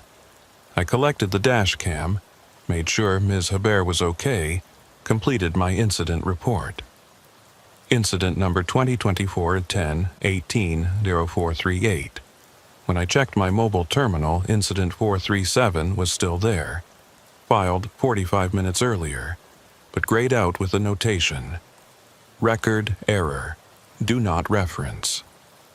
I cleared the scene at 1:31 a.m., exactly 57 minutes after arriving. The power was still out, the darkness still total. I sat in my patrol car, staring at my phone. 2 sets of photos, taken at the same location, of the same accident, 45 minutes apart. Both sets showing identical damage, identical positioning, identical everything. It was impossible. An accident couldn't happen twice in the same location, with the same vehicle, and the same injuries and the same witness. That violated every law of physics and probability and basic logic. Unless it hadn't happened twice. Unless it had happened once, and I'd somehow experienced it twice. Or I'd experienced it once, and now I was experiencing it again. But the first experience was being retroactively erased from official records. I radioed Central. Central, Unit 23, can you confirm the current time? Current time is 1:34 a.m. And can you confirm the time of your last transmission to me? Our last transmission to you was at 12:37 a.m., dispatching you to Highway 6 for the accident report. And you have no record of any earlier transmission tonight? Negative, Unit 23. Your shift started at 10 o'clock p.m., and you've been on patrol status until the 12:37 call. But that wasn't true. I'd responded to the lightning strike report at 11:40 p.m. I'd been at this same intersection at 11:48 p.m. I'd cleared the scene at 12:34 a.m. All of that had happened, was documented in my terminal, was photographed on my phone. Central, in my incident log, do you see an incident 437? A long pause. Unit 23 were showing incident 0437 as a system error, corrupted data, timestamp anomaly. Our IT department flagged it for deletion. Don't delete it. I need that incident preserved. Unit 23, it's a corrupt file. It needs to be purged to maintain system integrity. I'm ordering you not to delete it. That's an official evidence file. Mark it as under investigation. Another pause. Copy, Unit 23, marking incident 0437 as under investigation. Preservation hold. I drove to the hospital in Natchitoches, arrived at 2:15 a.m. Went to the ER, asked about the male patient from the Highway 6 accident. The admitting nurse checked her computer. We received a patient matching that description at 1:18 a.m. Male, 40s, head trauma from a vehicle accident. He's in exam room 4, still unconscious but stable. What about earlier tonight? Did you receive a similar patient around midnight? She checked again. No, this is our only admission from Highway 6 tonight. Can I see the patient? She hesitated. He hasn't been identified yet. No wallet, no ID in his vehicle. We're trying to run his prints through the system but having technical difficulties with the power outage. I followed her to exam room 4. The man was lying on a bed, hooked up to monitors, an oxygen mask over his face. Same person I'd seen twice, same injuries. A doctor was examining him, making notes on a tablet. "Trooper," the doctor said, looking up. "You're the responding officer? Can you give me any information about what happened?" Single vehicle accident. Left the roadway, struck a tree. He was unconscious when I arrived. Any witnesses? Just the person who called it in. She didn't see the actual accident. The doctor nodded. His injuries are consistent with that. Concussion, some bruising, but nothing life-threatening. He should wake up in a few hours. When he does, I need to be notified immediately. It's important I speak with him. Of course. I went back to my patrol car, sat in the parking lot, and tried to think through what had happened. 2 identical incidents, 45 minutes apart. The first one erased from official records, marked as a system error. The second one proceeding normally, documented and verified. But I had proof the first one happened. Photos, incident reports, my own clear memory of responding to the scene, documenting it, clearing it. That couldn't be hallucination or false memory. The physical evidence was there. I called Rupert Guidry. He answered on the third ring, his voice rough with sleep. "Hollis, what's wrong?" "Rupert, the accident you responded to tonight, the Ford pickup on Highway 6, do you remember it?" "Course I remember it. Just dropped it at the impound lot 45 minutes ago. Why?" "Do you remember responding to the same accident earlier, around midnight?" A pause. "What are you talking about? I only got one call tonight for Highway 6, the 1253 call. You didn't respond to the same location around midnight? Same vehicle, same damage?" "No. First call I got tonight was at 1250. "What's going on?" I felt sick. "Nothing. Sorry to wake you." I hung up and sat in silence, watching the hospital entrance. Rupert didn't remember the first response. EMS didn't remember transporting the patient earlier. The hospital had no record of admitting him before 1:18 a.m. Only I remembered. Only my phone and incident terminal had evidence it had happened. At 4:47 a.m., my radio crackled again. "Unit 23, this is Central. We have a report of a vehicle accident on Highway 6 near the intersection with Parish Road 34. Single vehicle appears to have left the roadway and struck a tree. Caller is Sabine Hebert from the parish clerk's office. She reports the driver is unresponsive. Can you respond?" The same call, the exact same wording, the exact same location and scenario. My hands were shaking as I keyed the radio. "Central, repeat that transmission. Report of a vehicle accident on Highway 6 at Parish Road 34. Requesting your response." "Central, what time is it currently?" 4:48 a.m. 3 hours since the last call. 3 hours since I'd cleared that scene for the second time. And now it was happening again. "Central, check your incident log. How many calls have you received tonight for accidents on Highway 6? "We're showing 2 calls. Unit 23. Incident 0438 at 12:37 a.m., which you cleared at 1:31 a.m. And this current call, which we're logging as Incident 0439. "What about Incident 0437? That's marked as corrupted data, under investigation per your request." I drove back to Parish Road 34, my mind numb. This couldn't be happening. An accident couldn't repeat 3 times. But as I approached the intersection, I saw it. The car on the shoulder, hazards blinking. Sabine Hebert with her flashlight. The glint of metal 30 yards into the trees. I pulled over, approached Ms. Hebert. She looked at me with the same expression of concerned composure. "Oh, thank God, I called about 10 minutes ago. There's a truck in the trees. Driver isn't responding." "Ms. Hebert, what time did you discover the accident?" "Maybe 4:35. I was driving to the office for an early shift, saw the taillights pulled over.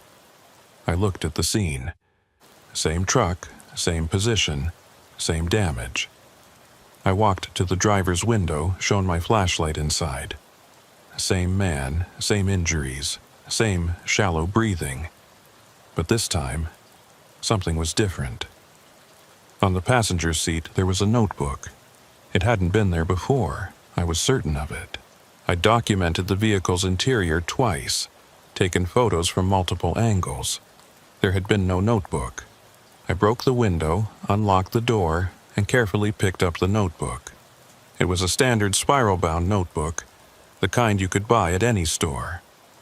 On the cover, in neat handwriting, was written, "Read this." I opened it. The first page had a single sentence written in the same neat handwriting. "If you're reading this, you're experiencing a temporal loop. The accident is repeating. You need to understand what's happening before you can stop it." I turned the page. More handwriting, organized in neat paragraphs. My name is Daniel Arsenault. I'm the driver of this vehicle. By the time you read this, I'll be unconscious or possibly dead. This accident isn't an accident. It's the result of a phenomenon I've been investigating for 3 months. Highway 6 has a temporal anomaly centered at the intersection with Parish Road 34. Under certain conditions, specifically during power outages that create total darkness, the anomaly becomes active. Events repeat. Time loops back on itself. People experience the same scenarios multiple times, but most don't remember. The loop resets their memories along with everything else. You're remembering because you're the observer, not a participant. You weren't part of the original event, so the loop doesn't have complete control over your timeline. But each time the loop resets, it tries to integrate you more fully. Eventually, you'll forget too. Eventually, you'll be just another part of the repeating pattern. The only way to break the loop is to prevent the triggering event. The accident has to not happen. But you can't prevent it by stopping me before I crash. I've tried that. The loop compensates, creates a different scenario that leads to the same outcome. You have to prevent the power outage. The lightning strike at 11:37 p.m. is what activated the anomaly. If that strike doesn't happen, if the power stays on, the anomaly stays dormant and the accident occurs only once. I stared at the notebook, my mind reeling. This wasn't possible. Temporal loops weren't real. Time didn't work that way. But the evidence was in front of me. 3 identical accidents, 3 identical responses, each one erased from collective memory, except mine. I kept reading. By the time you find this notebook, you've already responded to the accident at least twice, maybe 3 times.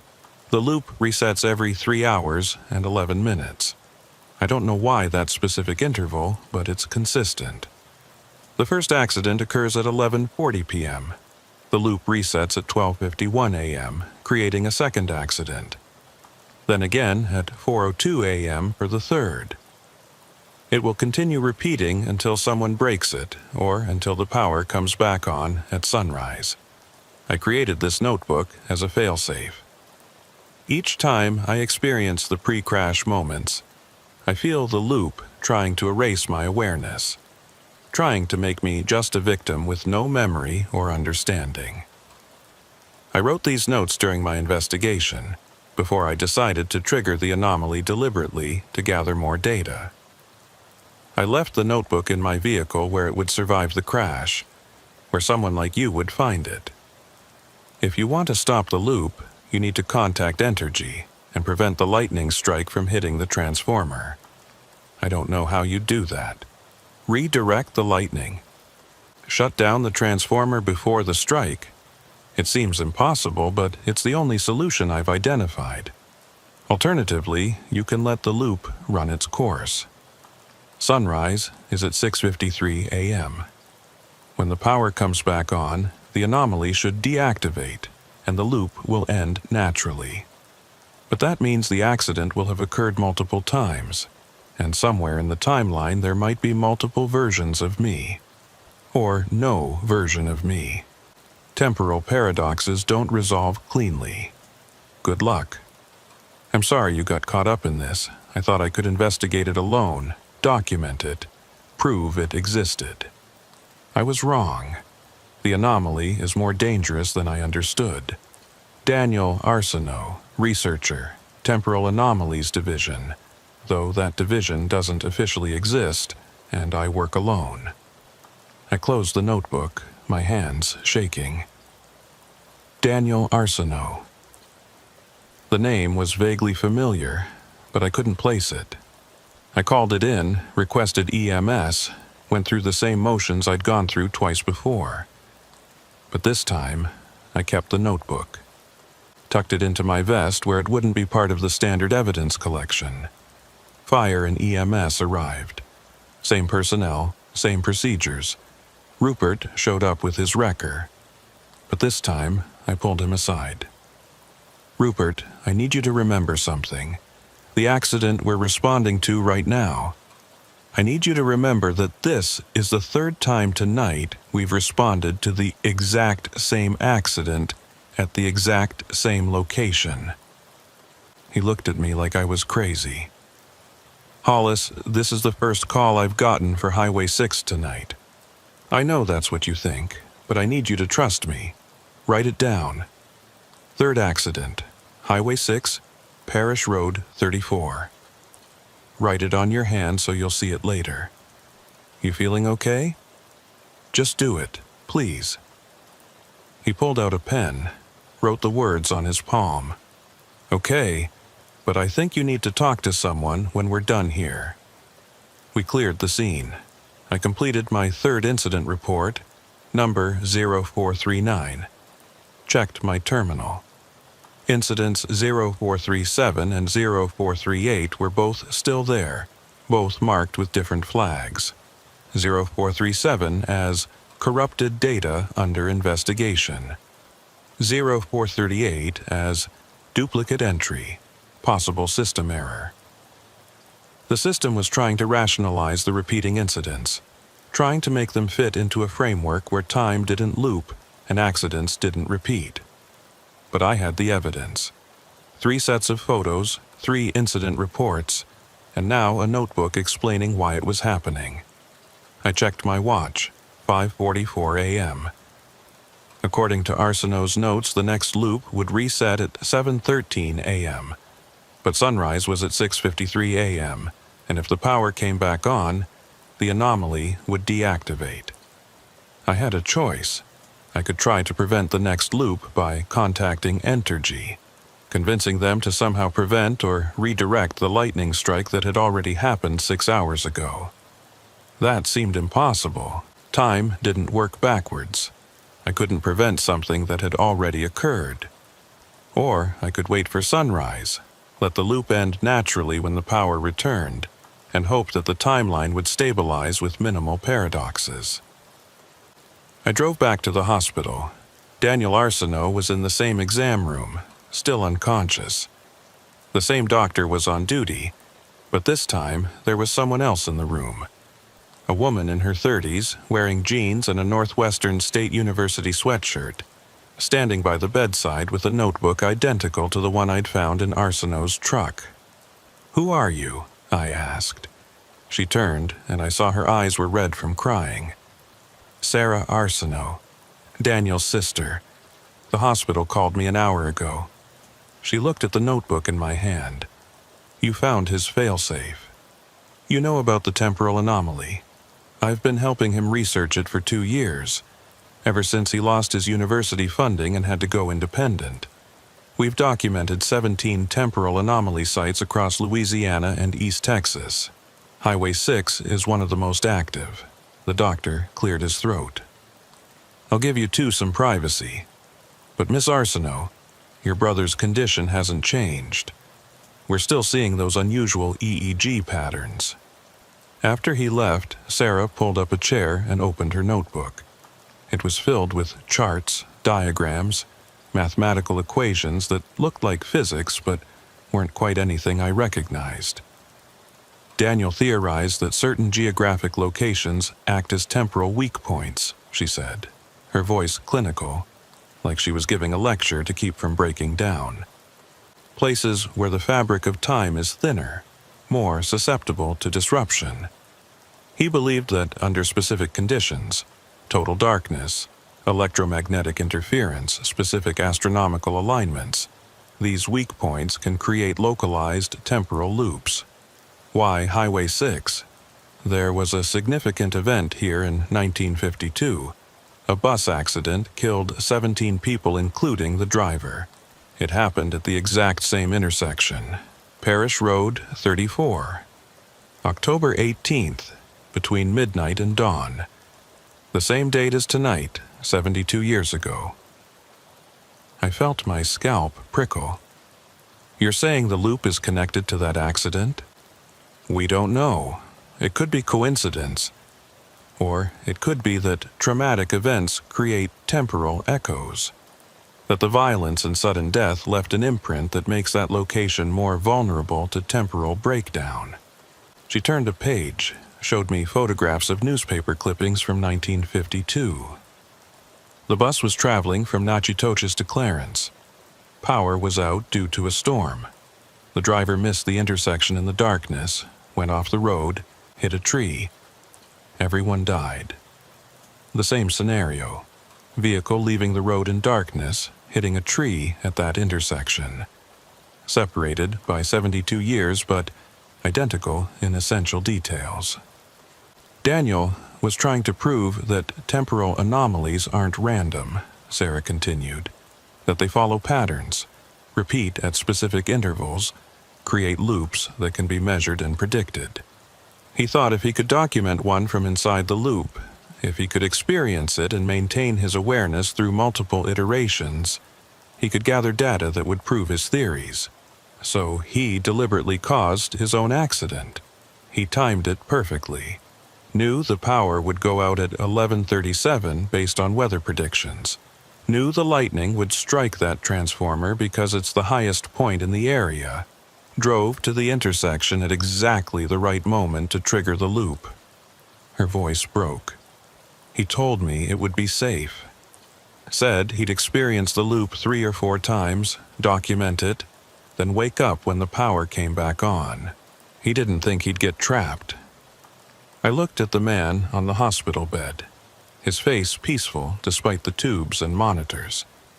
The doctor said his brain activity suggests he's experiencing multiple timelines simultaneously. That's what happens when you're inside the loop.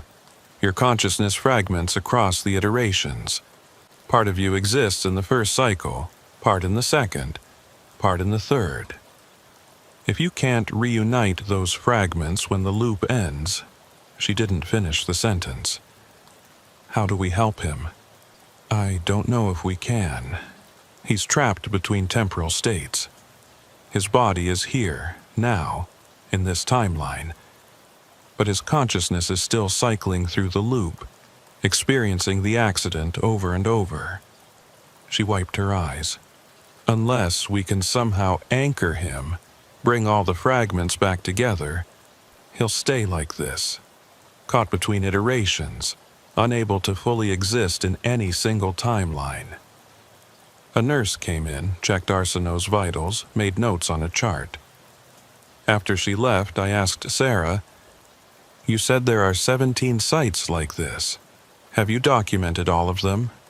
"Documented, yes. Understood, no. Each site has its own characteristics.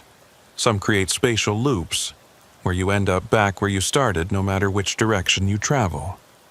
Some create temporal loops like Highway 6. Some create other things. Overlaps, where multiple timelines exist simultaneously and you can see events from different time periods happening at once. Why doesn't anyone know about this? Why isn't this being studied officially?" Sarah laughed bitterly. "We tried. Daniel submitted his research to 3 universities, 2 government agencies, and 4 private research foundations. Everyone rejected it, said it was pseudoscience, that temporal anomalies violate known physics, that we were seeing patterns in random data.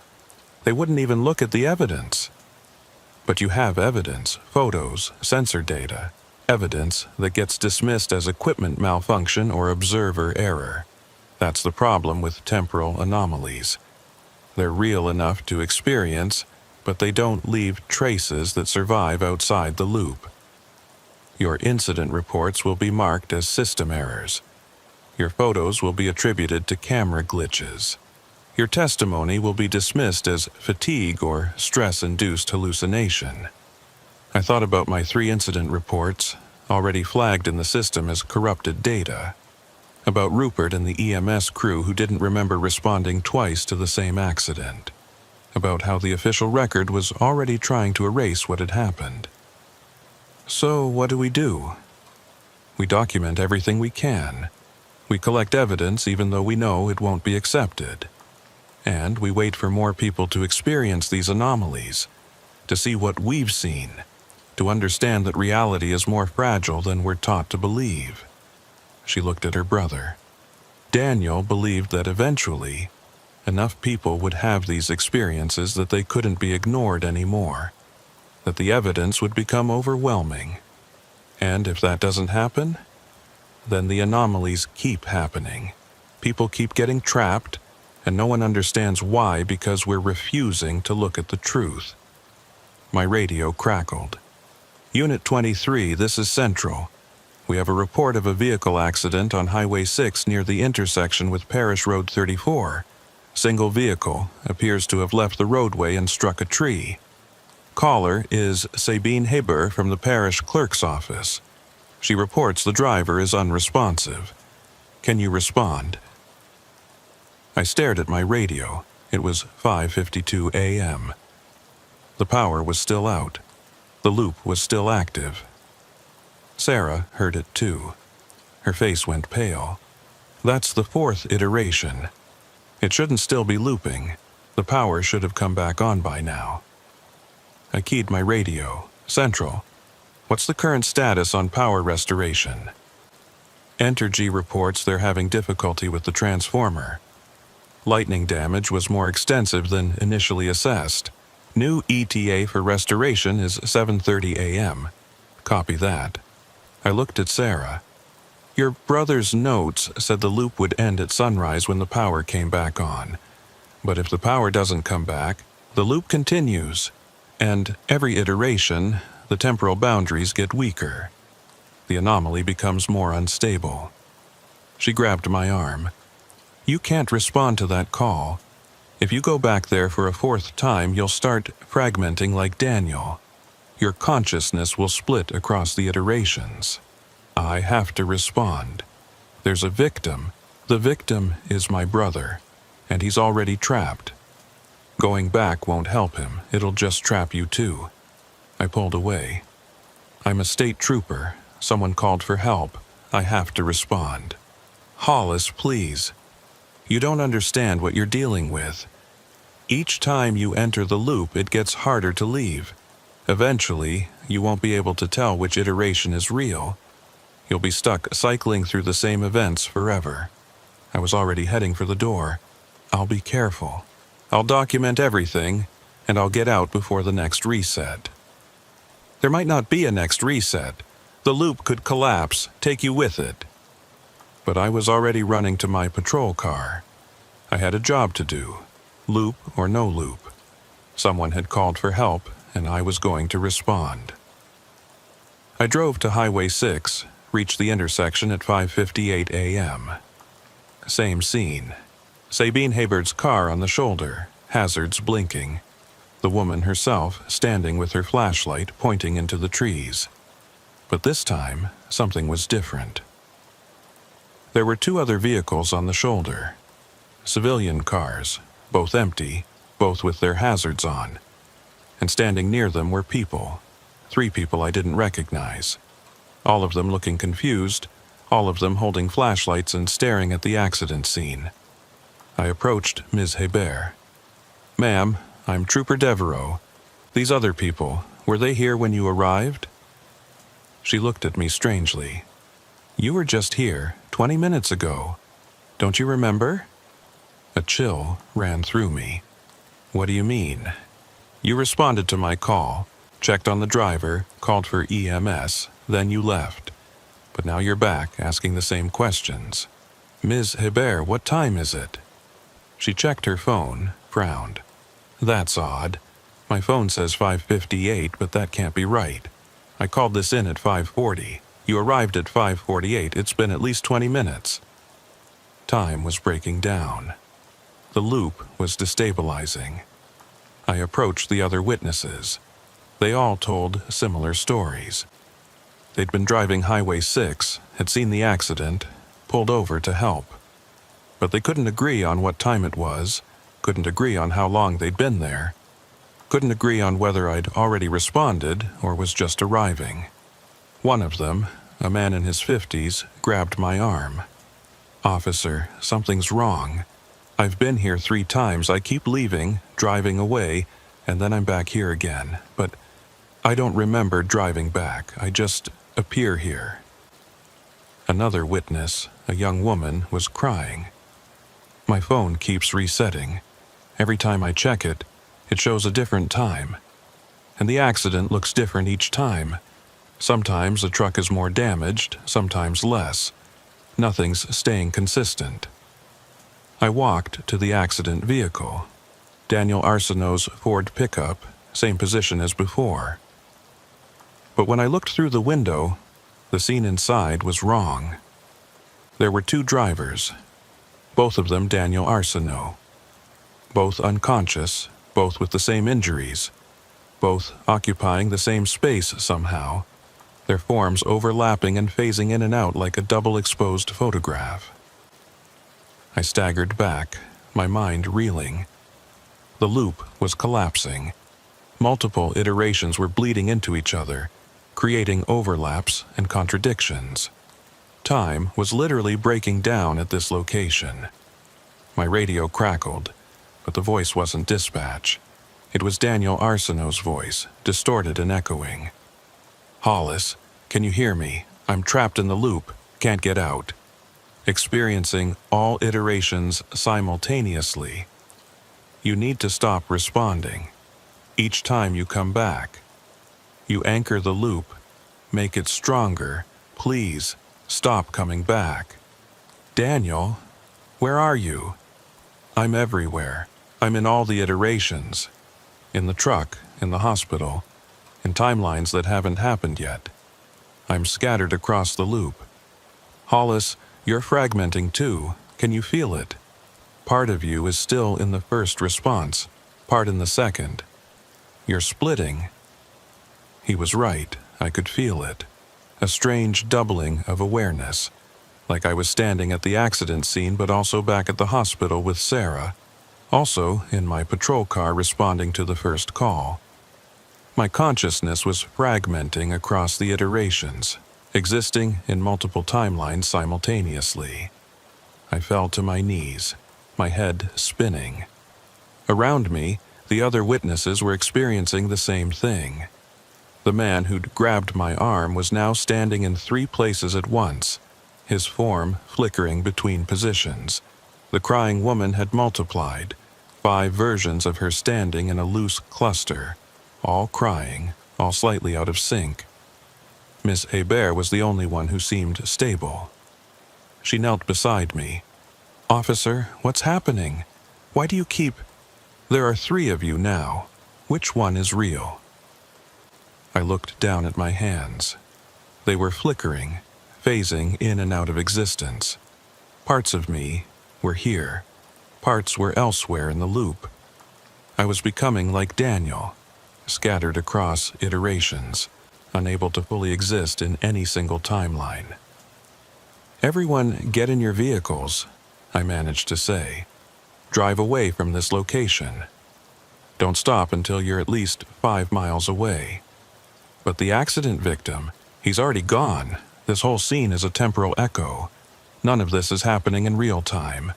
We're trapped in a loop, and the only way out is to leave the anomaly zone. The witnesses didn't argue. They could see what was happening to them, could feel themselves fragmenting. They ran to their vehicles, and I heard engines starting, tires on gravel, cars pulling away at high speed. I crawled to my patrol car, pulled myself behind the wheel. My hands were barely solid, flickering between substance and shadow. I started the engine, put it in drive, and accelerated away from the intersection. In my rearview mirror, I saw the accident scene multiplying. There were now 5 Ford pickups, all in slightly different positions, all with drivers who were and weren't Daniel Arsenault. The trees were overlapping, creating impossible geometries. The road itself was fragmenting, splitting into multiple versions of the same stretch of highway.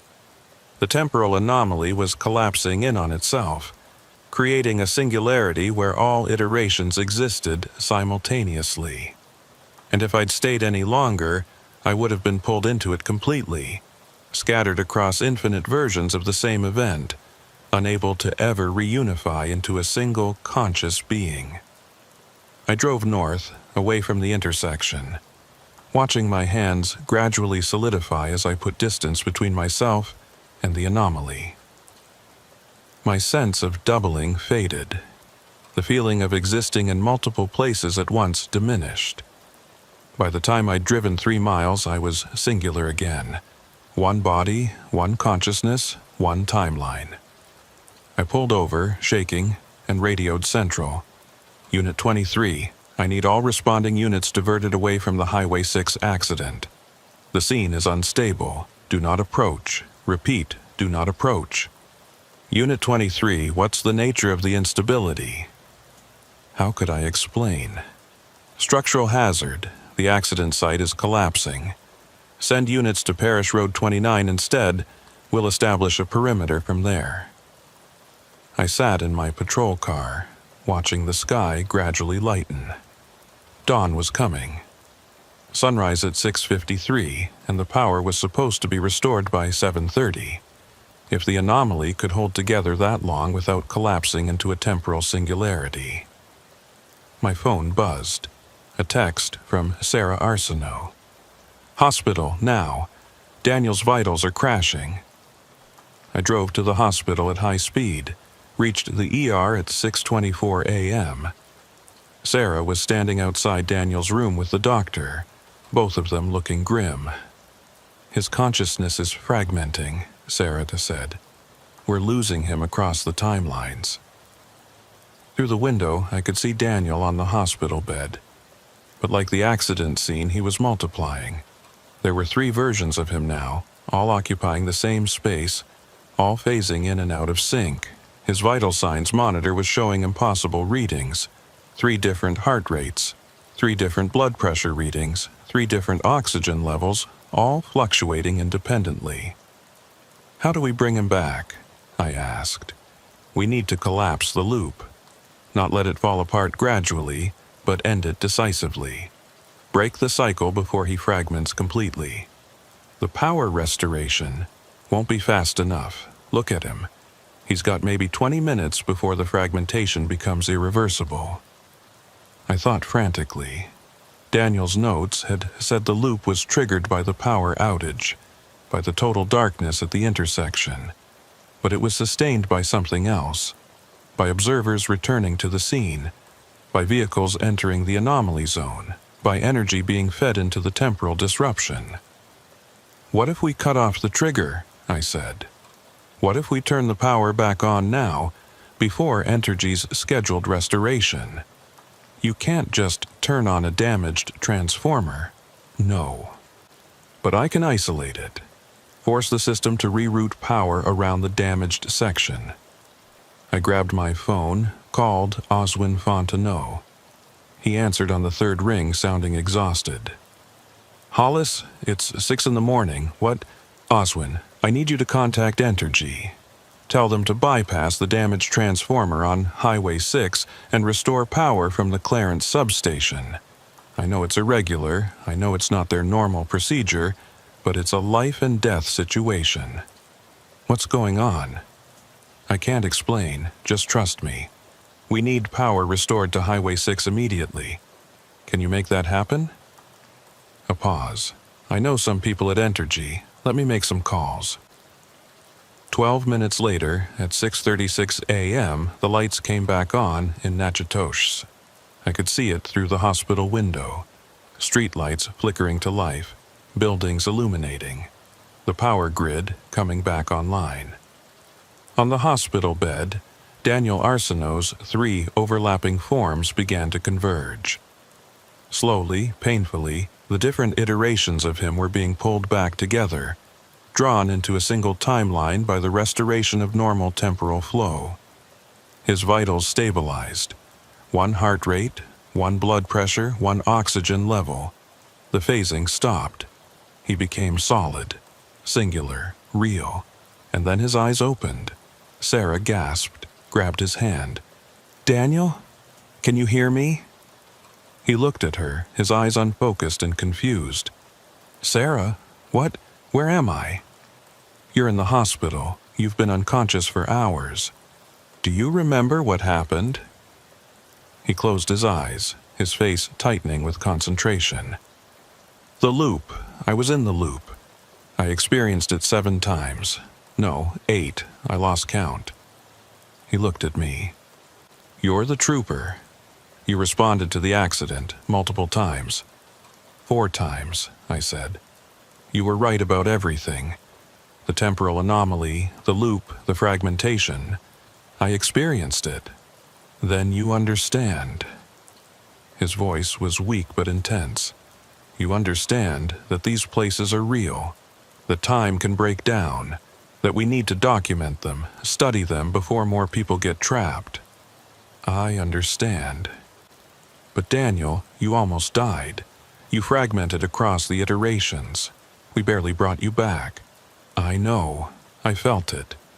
I was scattered across 8 different timelines, experiencing the accident simultaneously from 8 different perspectives. It was..." He struggled for words. "It was like drowning in time, like being pulled in 8 directions at once, unable to fully exist in any single moment." The doctor pushed past us. "Mr. Arsenault needs rest. Whatever you're discussing, it can wait." We left the room, stood in the hallway. Sarah was crying again, but this time with relief. "He's back. He's really back." "He's lucky," I said. "If the power had taken another hour to restore, he would have been lost. But now we have evidence. You experienced the loop. You documented it. You can testify to what happened." I thought about my incident reports, already flagged as system errors. About the witnesses who'd fled the scene, who'd probably wake up tomorrow with no clear memory of what they'd experienced. About how easy it would be for the official record to dismiss all of this as a mass hallucination brought on by the power outage and the stress of emergency response. "Sarah, I don't think anyone's going to believe us." Then we keep documenting, keep collecting evidence, keep finding people who've experienced these anomalies. Eventually, there will be too many witnesses to ignore. And in the meantime? In the meantime, we watch the anomaly sites. We warn people away from them when conditions are right for activation. We save whoever we can. My radio crackled. "All units, Entergy reports full power restoration to Highway 6 corridor. Scene is now safe for standard emergency response." I drove back to Highway 6, reached the intersection at 7:18 a.m. In the morning light, everything looked normal. No multiple vehicles, no overlapping trees, no phasing realities. Just a single Ford pickup truck, pulled off the road with front-end damage from hitting a tree. Crime scene investigation was already there, photographing the scene, taking measurements. I gave my statement, the official version. Single vehicle accident. Driver suffered a medical event, lost control, struck a tree. Driver transported to hospital, expected to recover. Standard accident report. I didn't mention the temporal loop. Didn't mention experiencing the same accident 4 times. Didn't mention fragmentation or multiple timelines or any of the impossible things I'd witnessed. That's not the kind of thing that goes in an official report. But I kept my personal documentation. The photos showing multiple iterations. The incident reports with their inconsistent timestamps. Daniel Arsenault's notebook with its detailed explanations of temporal anomalies. All of it carefully preserved, carefully filed away. Evidence of something that officially never happened. I left the scene, drove to a 24-hour diner that had backup generators. Ordered coffee I didn't drink and read through Arsenault's notebook again, looking for something I might have missed. On the last page, there was a final note, written in shakier handwriting like it had been added in a hurry. "If I don't wake up from this, if the loop traps me somehow, tell my sister Sarah that I'm sorry. Tell her I was right about the anomalies, even if no one believes it. Tell her the data is in my apartment, hidden behind the bookshelf in the study. Someone needs to continue this work." Someone needs to document these places where time breaks down, where the rules stop applying. They're more common than people think. They're happening all over, and we're ignoring them because they don't fit our understanding of reality. Highway 6 at Parish Road 34 is just one. There are others. And if we don't start paying attention, if we don't start documenting and understanding them, someone's going to get trapped in a way they can't escape. I'm going to trigger this loop deliberately because it's the only way to gather enough data to prove it exists. If I'm wrong, if I miscalculated, I'm sorry, but I believe the evidence is worth the risk. I checked my watch. 6:35 a.m., 18 minutes to sunrise. 38 minutes to the next potential loop reset. My radio crackled. All units, this is Central. Entergy reports power restoration is complete for Highway 6. All traffic signals and street lighting should be operational within the next few minutes. I looked out the diner window. The street lights were coming on, yellow sodium lights cutting through the pre-dawn darkness. Buildings were lighting up. The power was back. I waited, watching my watch count down to 6:53 a.m. Sunrise. The moment when, according to Arsenault's notes, the anomaly should deactivate. 6:53 came and went. No radio call. No report of another accident. No temporal loop reset. At 7:15 a.m., 2 minutes after, when the next loop should have triggered, Central radioed. Unit 23, can you return to the station for debriefing? Captain wants to discuss the unusual incident reports from tonight. I drove back to the state police station in Natchitoches, went to the captain's office. Captain Marcus Landry was waiting with a laptop open, showing my 3 incident reports side by side. Trooper Devereaux, can you explain this? You've filed 3 separate reports for the same accident at the same location.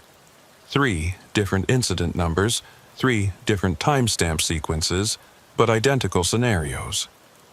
I handed him the notebook. Read this, sir. It explains everything. He opened it, read the first page, frowned. Kept reading. By the time he finished, his expression had changed from skepticism to confusion to something close to fear. This is Hollis. You're saying you experienced a temporal loop? That you responded to the same accident 3 times because time was repeating? Yes, sir. I have photos documenting all 3 responses. The scenarios were identical down to the smallest details.